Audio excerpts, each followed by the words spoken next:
How's it going, Tony?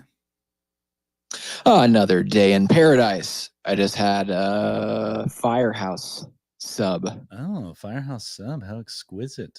I was singing Yeah, the I was singing it the was a meatball praises. marinara. Yeah. I was singing the praises of Firehouse subs the other day. My wife was like, "Where should we go for a good sub?" And I was like, "I'm gonna be real with you." I was like, "We could go to an authentic Italian grocer. We could do whatever you want, but the reality um, is Firehouse, baby." What'd you get?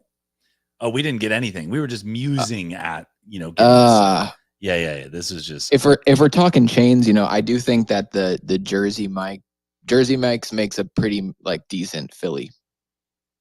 okay. Okay. Now you For want to for like I'm gonna go walk in place, it's decent. you want to hear what I was munching on tonight, though? Sure. Brisket. Yeah. Okay, dude. Yeah. Like, oh, guess what? Yeah. You want to hear what I was in? Oh, dude. Brisket elote burrito, dude. What's Delicious. elote? Oh, it's like a Mexican street corn. Like from Ooh. what's the Jack Black movie Nacho Libre, where he's obsessed with the corn with the little with the little spice on top and the tortilla cheese, and he's like, "Get that corn out of my face." It's that. It's that. Okay. Yeah, see, like in Texas, we do like a lot of that like street corn. So like, it's already off the cob and it's like mixed in like a That's how it cold. is here. Yeah. Duh, who's this on our stage with us? Oh, it looks like a mulleted designer glassed muchacho. Speaking of Nacho Libre, art dude, G Mullet. G Mullet. How's it going, art dude? He's rugged. He's Oh, we rugged. can't hear you. Oh. Hello. Oh, sorry, art dude. We can't hear you. Maybe try popping down and then popping back up, and then we'll see if we can get you taken care of. But dude, Tony, there's been a lot going down in the Doodles world since we've last really talked about Doodles. We had a couple of guests like back to back. And so we haven't really got a chance to dive too much into what's been going on. Dude, the vibes. The vibes. As Pocky would say, it's all-time vibes. I think that, like you said, there's been a lot mounting. I guess, if you try to look at it like a game of dominoes, I think all of the sudden, like Ingy, when he came onto the scene a while back, he was playing a really good role at being active in the community, right? Like he became one of us. Like he was in our group chats. He was making derivatives. He was doing all of those motions. Like he was like an actual doodler. Sure. Right. And I remember that was kind of like the meme. Then everyone was like, oh, the chief content officer is the point of contact for the community. Like, make it make sense. But I mean, Austin was still, in his role. But I just feel like I don't know, the way Ingy just like hit it really well, because I guess he had never been a member, where Austin went from community member to, like head of business development and strategy. And slowly but surely, everybody else started to kind of get the whole like be active on social media, join Twitter spaces, throw up the memes, be in Discord, be accessible, start sharing what's going on more to us, right? And being accessible. That took some time for it to actualize, right? Sure. Especially when we went all the way from, oh gosh, what was it? 2022, like what was that time period? Like time? July through September. The before time when TGID got started. Yeah. Yeah, we were like silent time. We were like, man, there is nothing going on here. So we're like, we should try to tell people what's going on. Yeah, for sure. Without completely knowing, but just try to, like create the fabric where we could, report. And man, dude, the TGI digest, gosh, that was a lot of work to write that damn thing. Dude, it went too hard. For its own good. But it was fun. Yeah, and then, sure. What was really cool about it, like we kind of created it out of that gap, right? We were like, hey, let's try to fill in this gap. And it got to the point eventually where like we didn't need to be reporting every little thing that went on, like at the time, because the team started just doing a really good job at reporting, right, and sharing the information. And for us, then that was kind of like, all right, nice. Like we can flourish. We can go be members of the Web3 ecosystem, right? As opposed to just like trying to, keep the pulse on everything Doodles all the time. Dude, before we get too into the weeds, I realize that we've done this more than once. We'll like start the space and be like, "Yo, what's going on? It's sick, Doodles and awesome stuff," and we don't even like say like, "Welcome everybody," and like let people know that they can come up to the stage. It's not just Tony and I talking. Like you can, this is a Doodles community space. We're going to talk about all things Doodles as well as some other stuff. Like, so feel free to request up if you just want to hang out. Be a part of the conversation. But I will say, let's see, Art Dude. It seems like you're a speaker now, so maybe the vibes are different. Let's give it a try. Can you hear me? Yeah, look at you. Hey, what's up, man? I tried on my phone. Nice. I was on my computer, and I don't know if I've never talked on a space on my computer or what. But dude, the desktop Spaces client is whack at a at a minimum. So yeah, the phone is the way to go for sure. So, dude, welcome, man. How are you doing tonight?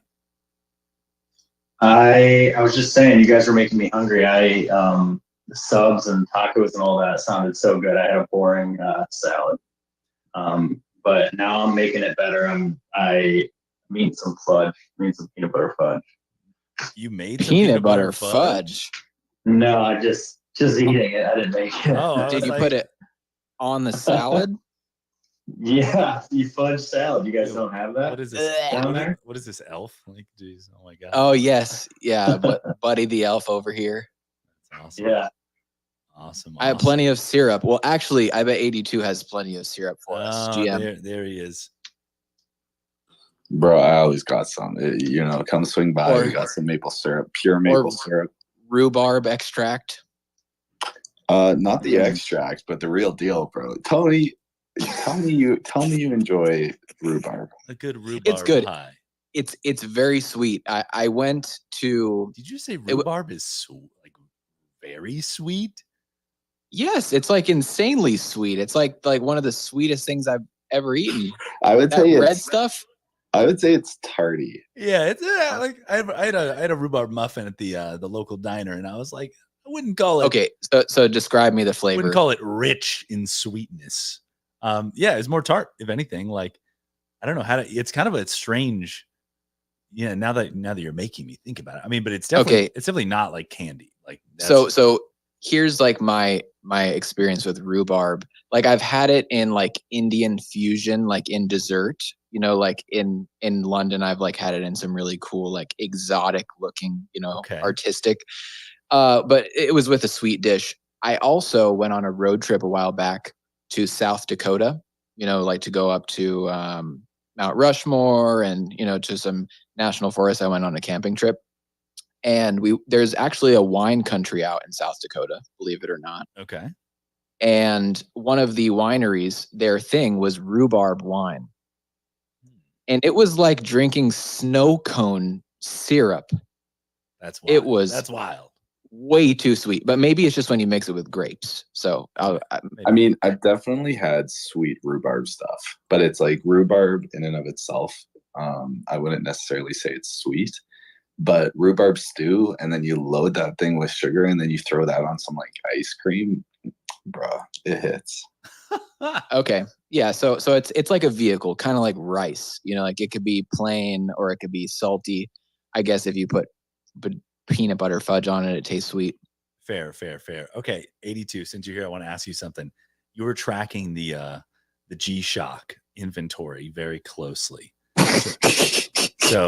So we're officially at a sellout. We're done. Is that right? We're sold out, baby. Let's go. Here's the thing. I was like feeling so bad for the team because what was supposed to be like a super hype moment right at the launch of the drop, then token proof, and then like anytime you're trying to sell something and the hype fizzles out, it's kind of like, oh boy, okay, how are we going to navigate this? I've been in the exact situation. Well, not token proof, so I guess not exact, but where like you do a drop, you're hoping people are hyped for it. They are hyped, and then something goes wrong, and then that hype fizzles. So I desperately want to know what your particular experience of that is, actually. You're not gonna get it. I Lift. know. But now here's piqued my curiosity. Like I've dropped a hype product before, and Have you heard of it? Azuki? Didn't go the way you wanted it to. I'm like, what is it? Yeah, it's those golden skateboards. Yeah. No, so it was like, anyways, I was feeling for the team, and then I woke up to a tweet, and I was like, oh, because my life's been wild. So, anyways, I slept in. Okay, this tweet goes out, and I was like, oh snap, watches are starting to move, and I just wanted, like, I was like, whatever I can do to help people be aware that volume, like that stock is diminishing, I'm gonna do it. So I did it, and I ruined my timeline, but we're here. Ruin your timeline? It's fine, dude. Whatever. Don't worry about it. I only say that as someone who recently stopped caring completely about the aesthetics of my timeline, and I just retweet what my friends do. So maybe that's where it's coming from. But I will say, no, that was actually helpful, honestly, to like keep track of this stuff. But the watches, and I'll say I definitely felt for the team too, because I logged on at like 7, I guess it was Mountain Standard Time or whatever, like 7:01 a.m. Now I managed to sneak an order for the watch in before Token Proof broke. Like I was that much of a crackhead. Early. I mean, really. But yeah, I mean, in this space, it's such about momentum. Like, and there's so many moving parts. Like, as the team has said, this thing's been in development for maybe over a year. You can't just like say, like, you can't reach out to all the, and what is it, like the news providers and the, social media accounts, like, okay, don't post that till tomorrow. Like it's kind of, I imagine it's too hard to kind of stop that motion. Is that an accurate assessment, 82? Yeah, I would. That's at least how I was feeling. Like all this led to this moment, and then they dropped it, and it is what it is. And the team was pretty good sports about it. Like I don't think a single team member was in my DMs acting disappointed. Like sure, I imagine they were frustrated, but they kind of took it on the chin and just they worked with what they had. So props to them for that. You reminded me of something, because this is something I gate kept on purpose. But the drop was actually not only open to Doodles holders, it was open to virtual G-Shock holders as well, which is an NFT that you could buy from G-Shock. I think it's like 400 total amongst 2 collections, and it was like 0.1. So it's like, if you wanted access to a holder exclusive drop, like you could buy one of those watches. But it made me think what was kind of cool is that, to me, signaled that the team would not necessarily be averse to doing a collab with another like Web3 entity, if that made sense, right? And I'm just obviously saying the extreme example of that would be something like the Louis Vuitton Via cases, right? Obviously Pharrell, Louis Vuitton, whatever. But like you could do a drop that would access both of those communities equally, which I thought was interesting. Yeah, that's a good call out. I think, well, was it even actually token? Like, I feel like people were able to add it to their cart, even if they didn't have a doodle at one point, because of what was going on with Token Proof. Do you know if anyone was able to like? I don't know if they lifted that. I'm not sure. My understanding is that you did have to have the token because there was a couple times where it would like fire up for a second and then, well, it was actually broken. Well, it was broken. It wouldn't read my token, but then it wouldn't let me add to cart. So I'm like, I assume it worked, maybe. Yeah, it was unfortunate. There was someone in a group chat of mine, and he was like, "Guys, I figured it out." So he had this breakdown, and it was basically what everyone kind of eventually figured out. No, it wasn't Etai. There was actually someone on it even quicker. But they never really publicized it. They made sure all the homies could eat first. You know what I mean? So, anyways, I appreciate it. Oh, I used the Etai hack. That's why there's 3 orders of mine. What was the Etai hack? So you could sign on with Token Proof, and either while it approved you or like while it was kind of like spinning Wheel of Death, you could go down to the quantity. So I had to download the Chrome mobile browser to make this work. But so you could go to the quantity and select the quantity and then just press the enter button.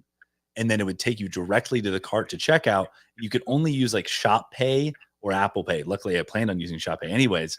So it just was this kind of like super highway to the checkout. So I use that hack too. And then that's why we're all here, on the same stage, But then my cart kept getting cleared when I tried to go from cart to checkout, because that's when Token Proof does its like additional check to make sure you're a holder.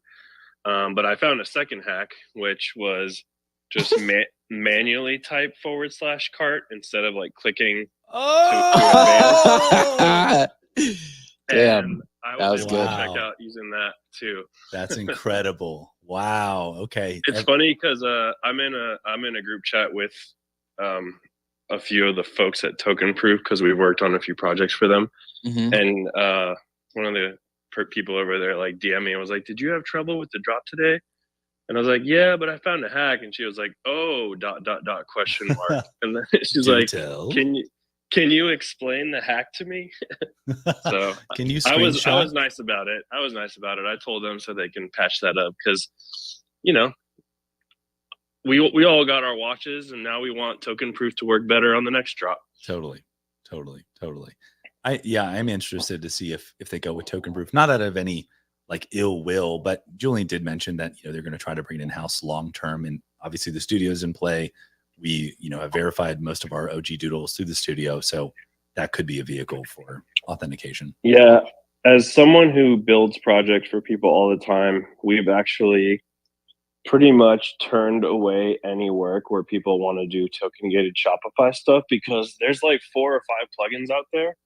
And they all kind of suck because it's a really difficult problem. Like for people who don't know how it works, like it's easy to call an API and check if someone's wallet has a token in it, but then like persisting that through the multiple pages and, you know, like going from cart to checkout and showing and hiding add to cart buttons, like all that stuff gets really tricky. And yeah, I just haven't seen a plugin like, especially if you want to have like where you can claim multiple promos or discounts across different tokens, like all in one checkout session, that's when it really like shits the bed. Dude, that sounds complex. Like, I'm like, when should the next checkout be on frames? Is that really what you're saying? I do know a friend who built a Shopify frames product and they got funded by Base. It's pretty cool. I think I might have seen that. That's cool. Or maybe I saw it. I don't know if you posted about it, but I saw it. That's super cool. There's some cool stuff going on there, but no, so here's the other question. Has anybody gotten shipping notification yet? No one? Nope. Damn. My wife said that Art Dude already has his. Well, he won I his. might have shipping. No, Take a look. but I bought hoodies, but I haven't got it. Yeah, Art Dude, well, he won his early. He doesn't count. He's on a different level. Did you get a notification lift? No, I haven't. That's what I'm saying. But it is President's Day, I guess. Some people took that holiday very seriously, some did not. So we'll see. All day I was wondering why my freaking trash people hadn't showed up. And then my wife also had the day off and I didn't put 2 and 2 together. She works for the government. And I was like, wait, is today a holiday? And she's like, yeah, why do you think I'm not working today? And I was like, oh, I thought you just were chilling. Like, Just chilling. she works from home, so like half the day she'll just be like playing Zelda like 3 o'clock, and I'm like, are you working? What are you doing over there? What do they got going on? That's so funny. So funny. But I mean, geez, yeah. This drop was probably one of the ones I was more excited about, especially the merch. Tony, you look like you got something to say. Yeah, you know, one of the cool call outs, I forget who noticed it, but if you looked at the box, it's the old Doodles logo. Oh yeah. Right? Before they did like the without the outlines. So that kind of hinted towards how long ago this deal must have been approved. Right. Because I would assume that, you know, like when you have to like give a brand like G-Shock a design, you can't be like, all right, hey, we got a new logo. And then it doesn't take like 4 more months for them to approve it. You know? I forgot who posted it, but one of the guys on the team said that basically the lead time to get the packaging produced was actually longer than the lead time to get the watches produced. So that's why like they had to turn in the designs for the packaging like last year basically. So that's why it has the old logo on it. I think that was Sammy on the sesh that 82 hosted and Pocky hosted the other night. It was awesome. And then Sammy dropped the preview of the tiny Crocs shoebox. That was awesome. That was some good BTS. Yeah, I saw that too. That was sick. Yeah. So I got that Sammy follow yesterday, by the way. So collecting Dude, Doodle. that is Doodle team elusive. Him and Brandon are the most elusive. Oh, true. Dr. Rosenblatt, you know, he's not a doctor, but maybe. We don't know. We don't know anything about him, to be fair. Yo, Ness. Yes. Dude, imagine not having a Brandon follow. Couldn't be me. Fuck. There's no way. Let me go scroll through all 60 not of them. me going to check right now. Yeah. Let's Could not be me. Oh, he doesn't follow me. Damn. He only follows 34 people total, so you got to be pretty special. Guys, he's following Ness. Not gonna lie. No Shut shit. up. Damn. Of course he is. But it was probably He knows what's up. It was some like obscure pasta, and he was like, "That's interesting." No, and to be honest, I'm in those DMs, so we're cooking. Oh, good sir, good sir. That's so funny. That's so funny. But to kind of go back to kind of what Tony was laying out in the beginning, I think Julian mentioned that it was kind of a mandate for the community, for the team to become like more active, be present in the community, and I feel like they've done a really good job of that. This past sesh was like, I mean, I was bummed that I couldn't listen in live because it sounded like a lot of fun. So that was really cool. But Ness, yeah, I agree. They've been doing a really good job on that. It doesn't go unnoticed. Dude, it's awesome. It's awesome. Dude, 82 A-Town, how's things on the council these days? Well, I literally just got done putting together some more shit that I need the rest of the council to read, and I'm very excited about it. But it's going good. I mean, I think I had a really dope meeting with the product team at the end of last week to kind of like set some, I wouldn't call them guardrails, but just like preferred best practices for how we want to get certain things built so that it leaves the opportunity to, more tightly integrate it into the Doodles tech stack and ecosystem. I also made an ask of that team as if they don't have enough on their plate already. But they seem pretty receptive to what I asked for, and it'll be something that'll help, people be able to build on top of our IP a lot faster. And so I think we're making progress. I know it seems like we've been in this thing for like 2 weeks now. We haven't really done anything, but we're definitely cooking behind the scenes, and we just want to make sure that when we go public with things that they're like in a state that people can act on them, and it's not just like a dissemination of half-baked ideas and information. We're trying to kind of like cross our T's and dot our I's before we publish anything. But I think we're doing a great job. I know I'm crushing it. That's all I'll say. No, dude, 2 weeks is nothing, dude. That's fine. We stood on our heads for months before. We're good. No, yeah, it's good progress is being made. I think like what's exciting is, I mean, I don't even know how many RFPs and stuff like that and similar that A-Town has like drafted up, and we're kind of just working out the details. It was the unfortunate side of things was that we kind of got onboarded to the incubator and community council right when the team was like heads down for this G-Shock campaign. Sure. So there was a lot of like things that we kind of needed from the team, but that kind of got put on the back burner a little bit just because they had more pressing issues. I mean, and those product guys was one of them. It was like we had some questions for them, but we weren't about to get them to shift from the Stoodio. You know what I mean? So, Yeah, Stoodio, merch capsule, and G-Shock collab all at, like firing at the same time. Definitely a lot of work, even if it was a company, like of more than 100 people, and they're definitely not. Yeah. So there's a lot of different things at play, but we're like getting really, really close. There's one more blocker that I think is getting cleared this week. And then hopefully we're able to get things open up for you guys, which will be fun. And I want to shout out Pocky. I mean, I feel like Doodle Watch isn't really an appropriate title for that role anymore because it seems like a lot more than watching. But anyways, he's been doing a great job, but he needs to chill. Like the guy, the amount that he calls me or hits, like nowhere is safe because he has my cell phone number too.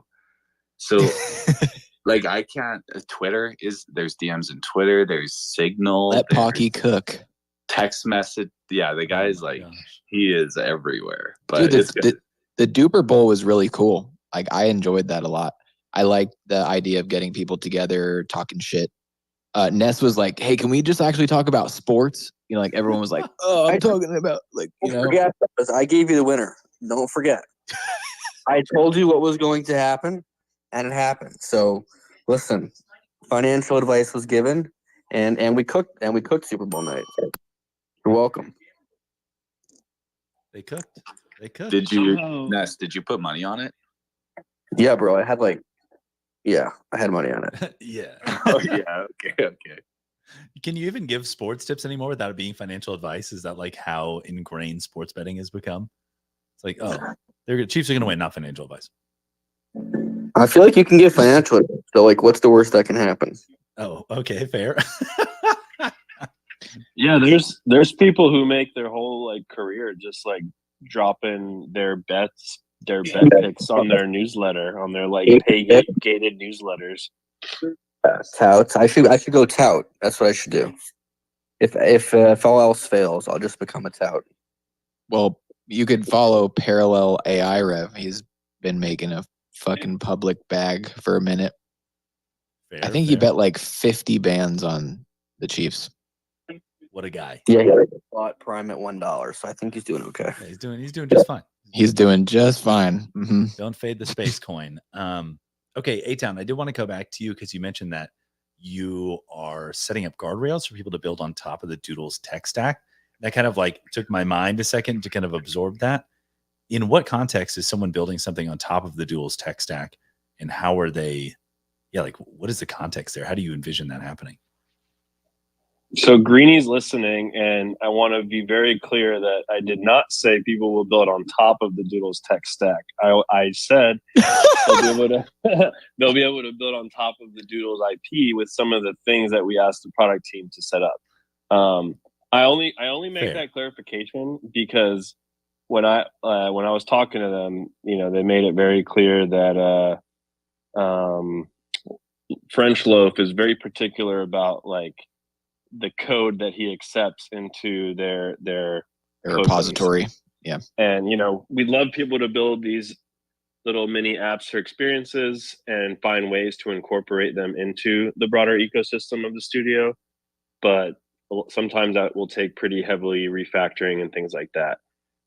As far as what I was referring to, I don't know how much alpha I want to share because I don't want to like say it and then it doesn't happen. Totally. But basically just like making certain assets available to builders in a more scalable way instead of having people have to go like scrape shit off decentralized servers and then have to manipulate it where it's workable, which is just a huge pain in the ass. Like, for example, like, I'm not trying to compare it or whatever, but I know one thing that I thought was cool that Pudgy's has is their brand Bible kind of has like the characters if they're in motion and what they would do if they were moving. So like it in regards to like maybe art direction for usage of the IP, maybe you're thinking of it in a different sense, but I think there's a lot of different angles. Yeah, I mean, what I asked for is basically an ask from creative and product to help just give people who are building mini experiences with the Doodles IP kind of like a head start. So that's probably as much as I'll share for right now, but I think it was met with a good reception. So we'll see. Nice. Sick. No, that's awesome. That's super exciting to hear what you're cooking. It just sounds like, I mean, obviously you've put a lot of thought into it, and it's just exciting to see someone in the role who's excited about it. You know what I mean? That's clear by what you're up to. So that makes us excited. It's awesome. And it was good to see Pocky. I know that he had the spaces on Saturday or Sunday with the Koodle Society. That's one neat part, that having Youngsun over based in Korea, I think he's really going to hopefully bring the Asian doodlers more into the fold, which will be nice. And I'm sure that Youngsun will be able to facilitate events in North America. But I don't know. I always, like, when I met Youngsun at South by Southwest back in the day, he just kind of like, I don't know, he's just kind of like a natural leader kind of guy, and like he has that event Hello Web3 in South Korea in Seoul. So I just think it's cool that we get to kind of have another person that's just connected to people that I don't know, just based on when I'm awake, I don't interact with them as much. We used to get them a lot when we did Friday morning spaces, but my schedule does not love that anymore. Rest in peace. Yeah, what was that, like a 7 a.m. Friday morning space? It was awesome. Gosh. Yeah, Early. I definitely missed that one. I hope it went well, Pocky. I was gonna say one of the other cool things about Young Sun is that he's actually a product manager as well. So he probably approaches event planning in a very process-driven way, which is not the norm, I would say, in Web3. I think sometimes these events are getting thrown together last minute, and I think he's going to help put a good process behind it. Oh, that actually kind of makes sense. Like, knowing what I've seen about Hello Web3, like, it makes sense a little bit more. It always seemed very well put together. And I've always been just super impressed by, like, any of the doodles over, on that side of the globe. I mean, Koodles, Japan Doodles. I mean, any of them, they're always building. I also just think one thing that I remember back a little time ago, Near, as well as Young Sun, they're both pretty active in the artifact ecosystem, who kind of has like carte blanche vis-a-vis association with Nike for their community events. And they kind of just like had a guy where they're like, hey, hit this guy up if you want to host an event. He'll just kind of like help you do it. And so the two of them have seen that, and I remember them kind of always making that little bit of like a constructive criticism of like, hey, why isn't it as easy as Artifact? Obviously, unlimited money does help, but in the same sense of just making it simple, and I guess someone that really knows how to host events and could kind of maybe like give it to you on a silver platter and just be like, all you need is a pulse and 2 hours, to make sure that the people come through. I think we'll see a really good evolution for what Kat laid the foundation of. Absolutely. Pocky, GM, you got the hand raised. Welcome. How you doing, man? My God, what's cooking, bro? I'm doing good. Yeah, I wanted to jump up and like jump into this conversation in particular because dude, that Koodle space was banging, dude. Like it was actually so good, dude. It was and not only was it like a great conversation, it was also like a lot of like useful stuff was taken away from it, right? Like so there was conversations about like one, like making sure like, yo, I want you guys to use the incubator, Koodle Society, Doodles in Japan, Doodles in Europe, like wherever it may be, like make sure like, yo, you guys, like I want to hook you guys up, make sure like it's easy, accessible to use the incubator. So not only was it like a really productive conversation, but like it was just dope to like hang out with people and like interact with like holders I like haven't really ever. Because I think that like at least for me, I'm definitely a victim of like living in my own like I guess bubble in Doodles. As much as I try to break out of it, it's just like there's a lot of people, right? Especially like with time zones, it can be difficult. But it was like super fun. We're definitely gonna try to like keep the ball rolling with that and maybe do like the next one with the Japanese Doodles or something like that. But definitely going to keep it rolling for sure, like I said. Yeah, dude, that's awesome. Yeah, I mean, we learned we learned so much when we were hosting those early Friday morning spaces. They would, like June Kim or something like that would roll up and be like, "Oh yeah, we're just hanging out at our Web3 incubator in Seoul," and we're like, "You're what? Like, you guys got some crazy stuff going on over there." Like, and they're just super hyped about building the space and very excited. And there's so many events, like so many events. Did we rug, or is everyone just quiet? We can hear you. Wow, that just gave me a flashback to AA meetings when no one wants to share. Nice. Hey, we feel that, but dude, yeah, that's like it's super exciting to hear everything they got going on over there. So I'm glad, Pocky, you got some of that energy. What time did you guys start? I feel like I woke up, looked at my phone, and y'all were rolling. Dude, it was a nice 7 a.m. Eastern start, bro. It was an early one, but definitely worth it for sure. Oh, okay. Bro, I was like, did dedication. you wake up at 5? Like, I was trying to figure out, but it's the time zone difference. I see. I got you. That's awesome. Dude lives in the one place that doesn't have daylight savings time. So like I have to throughout the year like remember what fucking month it is in like which other weird way, because like sometimes it's 2 hours, sometimes it's 1 hour. Sometimes I'm on Pacific Standard Time, sometimes on Mountain Standard Time. Keep it on your toes. Just like Kyle, how's it going? Yo, that was quick, man. Just like right mid conversation, right at the cow. I like it. It got me off guard there. I was like, oh shit, it's my turn. Yeah, no, I just saw a bunch of homies up on stage and just thought I wanted to come up and say hello. I'm doing dad duty until mom gets home in a little bit, so just enjoying the space. I came in a little bit late, but yeah, man, I'm just here. I'm present. Good. Ready to talk some doodles, talk some life, whatever. Thanks, Kyle. Oh, and I was in the middle of this mushroom trip. Yo, Tony, it's your turn. What's up? Just taking a nice leisurely street, stroll down there. Pocky, what's going on? Yeah. Love it. I love it, man. Bring it. Energy. Yeah. I had my second cold brew a little later in the day, so I might be a little bit that explains more cranked up. I got to give a shout out to Twix in the audience. Have you seen that doodle? What are we looking for here? What are we looking for? Oh, 3D glasses, white puffer, hollow long crown. Solid pickup. That's, I mean, that hollow long hair, like, does it exist in the collection? Oh, I mean, like, does it only exist with the crown? Oh, I don't know. These are good questions. These are great And questions. as well as the 3D glasses, I'm just like, that is just magnificent. Okay, speaking of holographic, though, like we saw the Holo Dino pickup today. I mean, come on. Gosh. I've got the Twitter handle. I'm just waiting for my time. Could be 5 years from now, 10 years from now. But what Twitter handle? Wait, that's your Twitter handle? At Holo Dino, baby. We're waiting. We're waiting. You're squatting on that thing? Oh, yeah. Lift. How many domain names do you own, and why is it more than 100? I actually don't play the domain name game at all.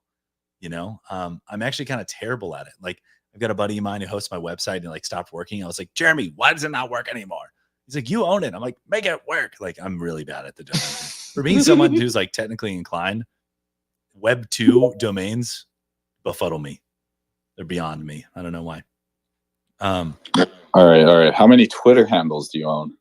Surprisingly, not as much as you think either. It's weird because you say this, I'm reflecting. Is it back more on or myself. less than 20? No, it's maybe like 3 or 4. Honestly, I'm like, you saying this, it makes me think, and I'm reflecting back on myself. I'm like, I should have. You're more. Underexposed. I should have more. Yeah, like that's the kind of person I am. I would definitely have more, especially because they're free.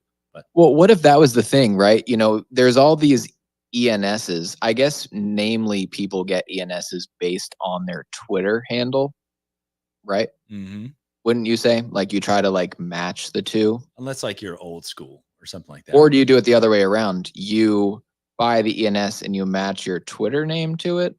Or is there this whole thing where there's actual Grail ENSs, but people don't have the Twitter handle? So maybe you could go grab the Twitter handles and sell it to the people with ENSs. 82 thumbing down. I don't know. I got a lot of thumbs down there. Yeah. What are we talking about here? Yo, I'm an ENS squatter. Not gonna lie, I love ENSs. So I don't just match my my handle. I'm like, bro, if there's a good. How many do you have?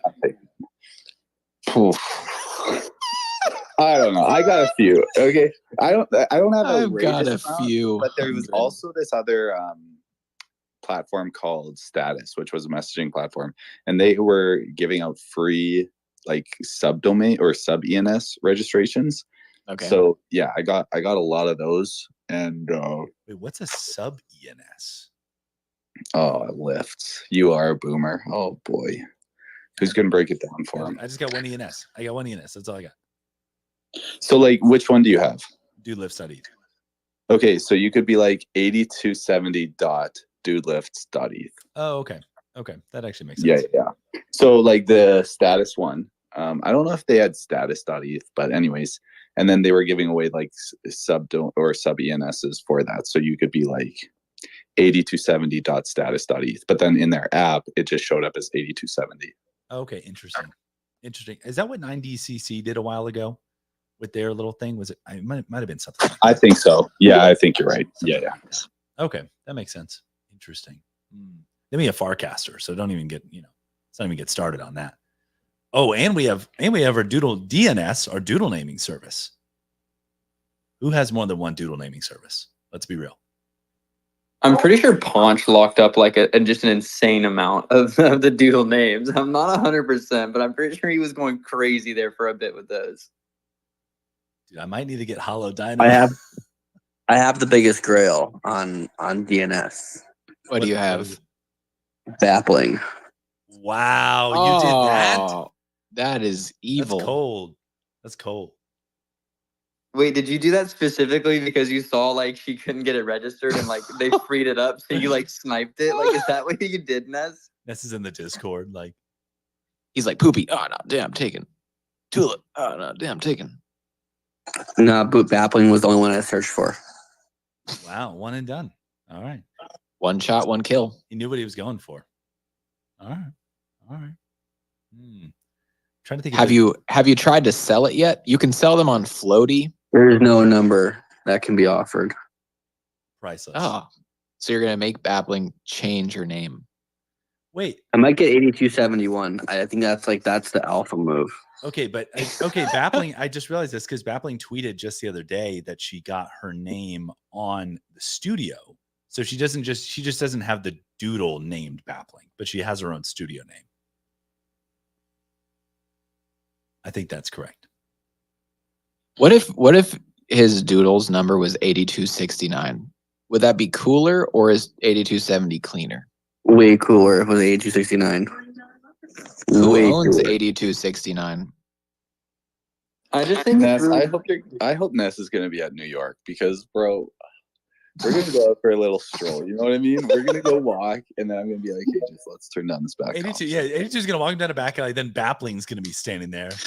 First of all, dude 8269 is arguably that's an elite doodle. I just put it in Gen Chat. Like, yo, get a look at that guy. Let me check it. A clean boy. We're looking. Oh, Jake Frey owns him. Ness, you're acting like 8270 isn't a hand drawn. I mean, everyone sees things differently, but like if you were to ask me which doodle I would rather have, it's not much of a question. But listen, beauty is in the eye of the beholder. Okay, I'm back. I'm sorry, I was on dad duty. Do we even know what 8269 doodle looks like? Yeah. Ness checked the chain. It's in general chat. Yeah. Doodles. It's like a blue blazer. I don't know what that face is called because it's obscure, but it's something. 8271 looks better. I feel like 8269 should be the O face. I mean, it's something. It's a something face. If you check it out, it's something. No. I'm just being 100 here. But I'm surprised I was gonna say that you don't own your flanks, to your right and to your left. You guys are the worst. Yeah, I don't want to own all the land. I just want to own everything. Have y'all ever texted your number neighbors? That used to be a thing when we were younger. Yo, I haven't, but I know exactly what you're talking about. I think I've gotten some received from that. Like, hey, I'm your number neighbor. So if you don't have your doodle neighbor, like, what are you doing? Damn. You're making me want to and to my right. Dude, Floon owns your number neighbor, and Jake Frey owns your number neighbor. Okay, wow. 8271, the hollow beard with the toque. I mean, it's a Canadian calling it a toque, so I'm surprised 8270 doesn't have it. But yeah, it's legit space background. It's nice. Floon has that one. Floon's a good dude. Wait, Ness, why is your name 6152? It's one of those things, Tony. Because we just found out. I thought that was your doodle number, but apparently it was body count. I haven't updated in a bit, but that was what it originally was for. I guess. Man, the man claps fast. You should. Have you been to a doctor in a while? You know who owns Doodle 6152? Actually, no. Check the chain. I'm checking. Lil Baby. Wow. Oh. Wow. All right. So, are you? Dude, is it confirmed that Little Baby bought? I just called him Little Baby. So boom. Little Baby. Can anyone confirm that Little Baby bought the Zen Doodle from the Genesis factory for like 30? That is a rumor. That was circulating. That is the rumor. All right. It was like a call for price kind of thing, kind of going on. You know, I wasn't there, but that's what I heard. Gee. A-Town. So Ness, are you Lil Baby? No comment. Now, Kyle, this Dude, was the that's time it. to unmute and Laverick now, maybe make now, a noise. now, Pocky has moved on to the Stoodio exported PFP, but Ness is still the upside down PFP. Listen, I was actually just thinking about this the other day, right? And I was thinking about how it might be time to return to form, return to the poopy tornado. I wanted to really support and go all out for the alien drop in the Stoodio and things like that, but it might be time to return to form. You know what I mean? It's a good thing you bring that up, Liv. So I might go ahead and do that right now, actually. Dude, I would respect that. Pocky's committed to this whole thing because I was in a video call with him, and the guy had. I mean, I don't want to dox you, Pocky. Dox me? No. Let people know. Let people know I'm standing on business. Dude, dox me, All right. daddy. Let's go. Come on. All right. He's got like this art piece or picture of his doodle. It was hung upside down. Like it's mounted upside down in his room, in his house right now. Incredible. I saw it in the background. I'm like, wait, is your doodle upside down? And he's like, yeah, man. I'm like, oh boy, he's committed. Dude, the poopy tornado, I hadn't heard that until just now, but it makes so much sense. He also only eats sandwiches with burnt toast on them. He told me. Wow, that's commitment. Whoa! That was a private conversation. Well, hang on. Before we keep leaking more DMs, we got to slow down on the talk. That's where he draws the docs line. Yeah. Hang on, guys. The burnt toast, man. Dude, I want the poopy tornado to be like taken off and like become a trait, like something you can hold in your hand in your doodle's avatar. Be amazing. We might need to make that happen. Yeah, I mean that kind of sounds kind of sick. Imagine it's like kind of like the alien. The alien instead that's of flying floating around you. It It twists around you and shoots up some stuff, some dust or something. It'd be amazing. Yeah. The Poop-nado by M. Nubis, a series. Nice, of course, a series. Ugh. Wait a second. Has anyone gotten has the claims like started for the wearables for like the vinyl and watch? I think Art Dude. Didn't you pull one? Yeah, I got the gold. Oh, Grail. Dub. Has anyone Is that got a the alien one-of-one? vinyl? Like, what's that all about? I'm curious. dude, I have no The idea. vinyl. Yeah, like what happens if you stick it in the studio? Does it start to play music? Like I have no idea. Does anybody know? It just goes cats in boots and cats, and it's like, haha, see you guys later. Doodle Records 2027. D's nuts. And you're like, oh, fuck. Got him one more time. Got him. But yeah, I mean, okay. Well, Art Dude, you only got the watch. You didn't get the vinyl, right? No, just the watch. Damn. Wait, you actually pulled the Grail watch? Did you get one or two? I just got one, and I would have had serial number 1 too, but the team has one which they'll burn. So I guess I'll be the first. Wait, it'll be number 2. They're gonna burn the Yo, watch. can you guys expound on the Grail watch? Like, what is that? What does that mean? It's the G-Shock wearable, the gold. That gold, baby. And is that just a random watch that out of the how many other watches that are produced? Yeah, He's talking about the wearable. I think I'm starting to see the connection here. He was an artist in resident. Has some sort of this is making more sense now. He's the one that got the gold. Huh. Dude, somebody leaked some metadata. Art Dude won the Instagram giveaway fair and square. Thank you. Oh, he did for sure. Can you walk us through your setup? Because I was cooking food and I was like cross-eyed trying to watch my phone and then flip over out of the stream to type it into Google Maps to copy to zoom in the map and then type it in, and then like 3 people had already typed it. So did you have like multiple screens? Yeah, I was all in. I had like computer, phone. I literally after the first one, because there were 3 coordinates. So after and my wife was like doing it. She's way faster than I am. But so after the first one, I'm like, all right, this is clearly like alien related. So I'm like, look up any other alien related like monuments in the world and find their coordinates. So once the first coordinate came out, like the first number we knew it would be which one it would be. So I just typed the first one. Art dude That, just like, so I wouldn't have to like type the whole thing, and we already knew like, oh, 19 means it's at this spot. R2 just unlocked like a lifetime of watching Ancient Aliens. He was like, the Nazca lines and Atlantis. Yep. Area 50. I actually had those. I had those memorized. You guys don't have those coordinates memorized already? Oh, you don't know where the Coral Castle is, bro? If you don't know what the Coral Castle is, look that up. Do yourself a favor. By the way, What is it? I'm looking. Okay, I never heard of it. The Coral Castle is incredible. So it's exactly what it sounds like. It's a castle made out of coral, but it was allegedly built by one man who apparently discovered the, quote, secret of the Egyptians, which was just a little box on top of a tripod, which he could move Stonehenge-sized rocks.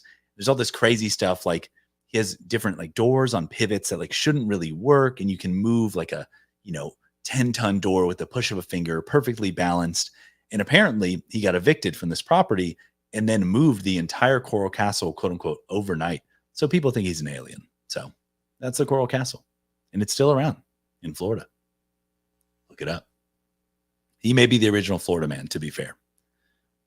I'm not saying It's all downhill from here. Not saying I've watched a lot of Ancient Aliens in my day, but I'm not saying that either. So yeah. Is this something we can still go to? Like, can we do like a Doodles RFP for this? Like, can we hit up like the Ancient Alien site? Like maybe if we all go there and if we RFP it, maybe somehow we'll get Incog to come out. Like I'm just saying it's a possibility. Hey, the Coral Castle has apparently energy vortexes. So I'm like, this is where Incog needs to be. Dude, if Incog comes out, we have to have an RFP for a makeup artist to also like totally like make him look like just do a full cosplay. Yeah, it's got to be full. I mean, we got to go like nobody even knows that he is in costume. Like he just shows up or she shows up, and we just think it's somebody else. Like, you're saying disguise him as another person, not as the alien. Yeah, he's got to be full on like somebody else that we don't even know he's there. Kind of like that whole when that one whale was in Chicago and nobody knew he was there. Okay. Interesting. Interesting. Kyle, I'm also going to want to take you down the back alley. Wait a minute, but nobody knew that person was there. Hey, Bree. Wait, Kyle, did you book your flights to New York? When you said you want to take me down a back alley in New York, it kind of got me a little excited for a second. Kyle's been around too much wood glue today, Hey, that formaldehyde in there is serious business, man. I just so you know. But no, I've just been around too many spaces for the last 3 years. That's what it is. Fair. It'll do it to you. Fair point. No, but I was going to ask on, and A2 said that is like who in here is planning on going to NYC for and if I'm sorry if you guys already talked about that, but like so Pocky, A2, I know A-Town's going, he just hasn't raised his hand yet because I would love to see that bearded wonder there. He's a specimen of a human. He's not listening, so I'm not even getting 100 from him right now. Actually, I was gonna say go on. Yeah. You're dude. A-Town's gonna shout, man. You're a family guy. I love what you do in the space, man, and I love that you're on the council and just seeing you like work with your family, work with in the space and build. I love it, man. I appreciate that, dude. Means a lot coming from you. Yeah, no NYC for me, but I'll be in ETH Denver. Is anyone going to hit that up before NYC? Is that a thing? Yeah. Yeah, ETH Denver. It's like 2 weeks. 2 weeks from now. 2 weeks from now. Yeah. What? Yeah. Is that? And I've heard of that before, but is that more of like a tech stack kind of a space versus? Chiefs look like he's going. Chief is blasting the hearts. Yeah. How do you do that? NFT Bark put a guide on one of his videos. He's like, it's some weird like glitch, basically. Oh, Pocky knows how to do it too. If you played Zelda, you can do it. If you played Zelda, you can do it. But yeah, no, ETH Denver definitely more tech focused, but it seems like they're maybe kind of trying to court some more NFT people there. Like Flo is going to have a hacker house there for almost a week.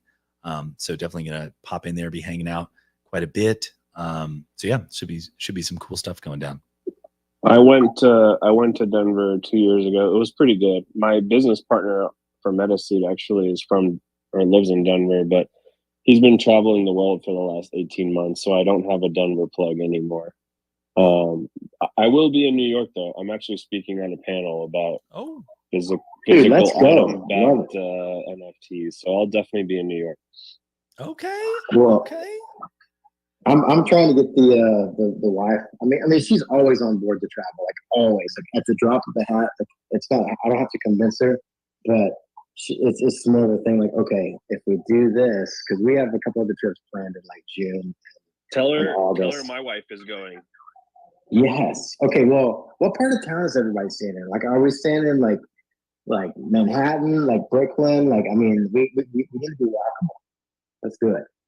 I'm staying pretty close to Hudson Yard just because that's where the conference is and I'm speaking. But in the past, I've stayed in Brooklyn. I've stayed in Midtown. I mean, you can't really go wrong in New York because you just hop on the train. It's fucking great. I mean, I feel like that most events are either in Brooklyn or Manhattan. Like a lot of them are in Manhattan, but in like Red Hook, there's a bunch of cool like studios and shit where they do like cool exhibits. A-Town, did you say you're speaking on a panel about NFT backed physicals? Is that what it was? Yeah, it's physical items backed by NFTs. I don't know how I got on that panel. I just kind of applied to be a speaker. Oh, nice. And said the things that I'd be interested in talking about. But I mean, that is one thing I do have some decent mix of experience, like either trying to formulate for people. Actually, one time, this is a crazy story. This guy hit us up and he owns JP Morgan's old carriage house in New York. And he was like, I'm trying to sell this house as an NFT and I need help figuring out how to do that. And we were like, that's pretty fucking cool. It's like a $26 million house. Yay! So are those considered RWAs, like the real world asset kind of meta? I've been hearing in spaces. That's one common protocol for that. But it also, like, if you look at like what Courtyard's doing with their partnership with Brinks, like those are technically physical assets that are vaulted by Brinks that are represented by a token on chain. So there's a lot of different use cases for it. I mean, even like this is less a physical item backed by an NFT, but like what Doodles is doing with the G-Shock watches is like using IYK's NFC chip technology. You get to claim a digital off your physical. So it's a little bit different, but kind of related. So yeah, I have a lot to say on the matter. So I think it'll be a banging panel. Did you see 9DCC's new lookbook that dropped today? No, I haven't. I need to check that out. They do pretty dope shit too. Dude, this is some next level shit. Like, obviously I really like the kind of squiggly t-shirts that G Money did before, but this new one is like a whole ass collection of really like nice looking designer clothes that are all, chipped and looks really whole ass double cheeked up. Well, double RFIDs. In 2023, actually, I spent the whole year working for a now defunct merch company that did merch for a bunch of artists like Freddie Gibbs and Billie Eilish and Mitski, like all these like independent artists. And they were trying to build like a Web3 arm of that company where the artists would be able to drop NFTs that would be redeemed for physical like merch capsules. So we spent a year like working on that, and we wanted to create like a blanks line where any like t-shirt printer or apparel company could buy blanks from us that came like with like NFC chips pre-sewn in them, and then you could kind of like program them to do whatever you wanted. So it's good to see a company like 9DCC kind of leading the forefront on that. And IYK is doing a great job too. Like all the goons stuff that you can buy with chips in it, that's all IYK stuff. Now, I know, like you said, that the doodle stuff with IYK is a little bit different in the sense that you can, depart the NFT from the physical. And I know something like the 9DCC, I've never used one, but my understanding when G Money describes it is like you can pull the NFT back to you, right? It's like constantly linked to the item. Yeah, it's Soulbound. That's how. Well, it's not soulbound. It's item bound, and that's actually how IYK works too. So like, Oh, okay. whoever has the physical in their possession can always tap it to take over and if they're using it to basically issue an NFT that's like the certificate of authenticity for the physical, Right. then whoever's in possession of the physical can do it. So like, right. If you came to my house and you tapped my alien vinyl and took my NFT, well, as soon as you leave, I can just tap it again and take it back over. So it basically allows that whoever's in possession of the physical can always kind of like take over the NFT. Now that's not how they have it set up for these wearables, correct? I haven't gotten one yet, but I mean, from what I've heard, well, yeah, I think instead of issuing like a digital twin, it's like you are clicking a call to action to go claim corresponding. Yeah, I mean, I have their hat, so. Youngson, you got the 90cc hat? Yeah, the Jeff Staple one. The bird shit one? Nice. Yeah. So I mean, G-Money came to speak at our event last year. So like we had some chat, and like that the way that it works is like basically how like A-Town described it. So it's kind of like item bound. So Right. if you have the custody to the item is how you will get the NFT. So basically, if you scan it and then you scan it after an hour or something, like to kind of confirm that you are a long-term like custody of this item, then the ownership shifts from, let's say, the initial wallet to the new wallet that has checked in twice within like a prolonged time period. And then that's how it gets transferred. So there is no like digital twin, like, flying by itself and getting like transferred on itself. It's more of like item bound. I am kind of curious though, since we have Art Dude on stage, he got the golden watch off of his watch. So can you tell us what that experience was like? Yeah, no problem. There's a little like sticker on the or like a chip that says, I'm at the box right here. It's a little blue sticker with a chip that says claim your collectible, tap your phone. So I have I don't know, I'm sure there's different ways everyone could tap their phone, like what like app or whatever you have or on your phone. But I just opened up like my Google Pay, I think, and just tapped it, and then it opened up a link and just sent me to the Stoodio, and then I claimed it just like any of the other claims we've done. Like I think when we open up like the Genesis box or like the Pharrell pack or any of that stuff, it's similar where it just shows an animation, then you get to like claim your digital collectible. Now those were ETH though. So how does this just go straight to Flow? Yeah, what I was gonna say is like this is actually a lot harder than what like 90cc and IYK is doing on other ones, because these are one-time claims. So you have to be like very careful where each chip for each watch or each chip for each alien vinyl is not just directing you to like a general link. It's also having to append some parameters to the URL probably that basically informs the web app that you're being sent to, like the specific item that you're claiming.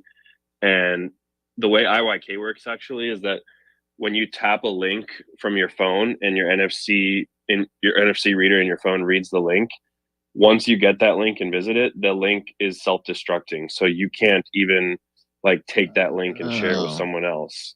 So that's how they prevent people from like basically stealing each other's items and shit. But yeah, the one-time claim link is interesting because like if I worked at FedEx and I opened up someone's Doodles box for their watch, I could like, steal their shit basically. So hopefully we don't see any of that. Unmarked packaging, tap please. Here, tap there. Sorry, I dropped your box. No, I got these wearables and you just got some socks. Oh my gosh. That's pretty good. Burry, I love you, dude. I love you so much, dude. I'm sorry. I know I just interrupted a lot of people, but I had to jump in. No, dude. Well, the IYK thing's interesting too. I was thinking about like, all right, so like, if I tap your thing or you tap it and it shows you they have it authenticates it, right? It says this is real. What happens if I steal your shit? Then I go to sell it to some other guy. I was like, yo, this shit's real, dude. And then he like scans it, and then I sell it to him. Now he paid me the money, and then now you got digital ability to track him down and then like go after that guy, and I'm out there scot free. Well, so the thing, Or you're trying to sell it and it's flagged for suspicious activity. well, so with these ones, it's not a concern, right? With the Doodles ones, currently how it operates, you claim the item, it's yours. You can sell the physical, but it's never going to have the digital attached to it. Now, what you're describing though is like any kind of item bound thing, like what Young Sun and A-Town were describing. Once you sell the item, they can claim the NFT. You no longer have any way to take possession of that. So it goes let's with say, the item. But I guess the bit, what I'm trying to wrap my head around is the 9DCC one isn't a wearable NFT, whereas the G-Shock one is a wearable for an avatar, right?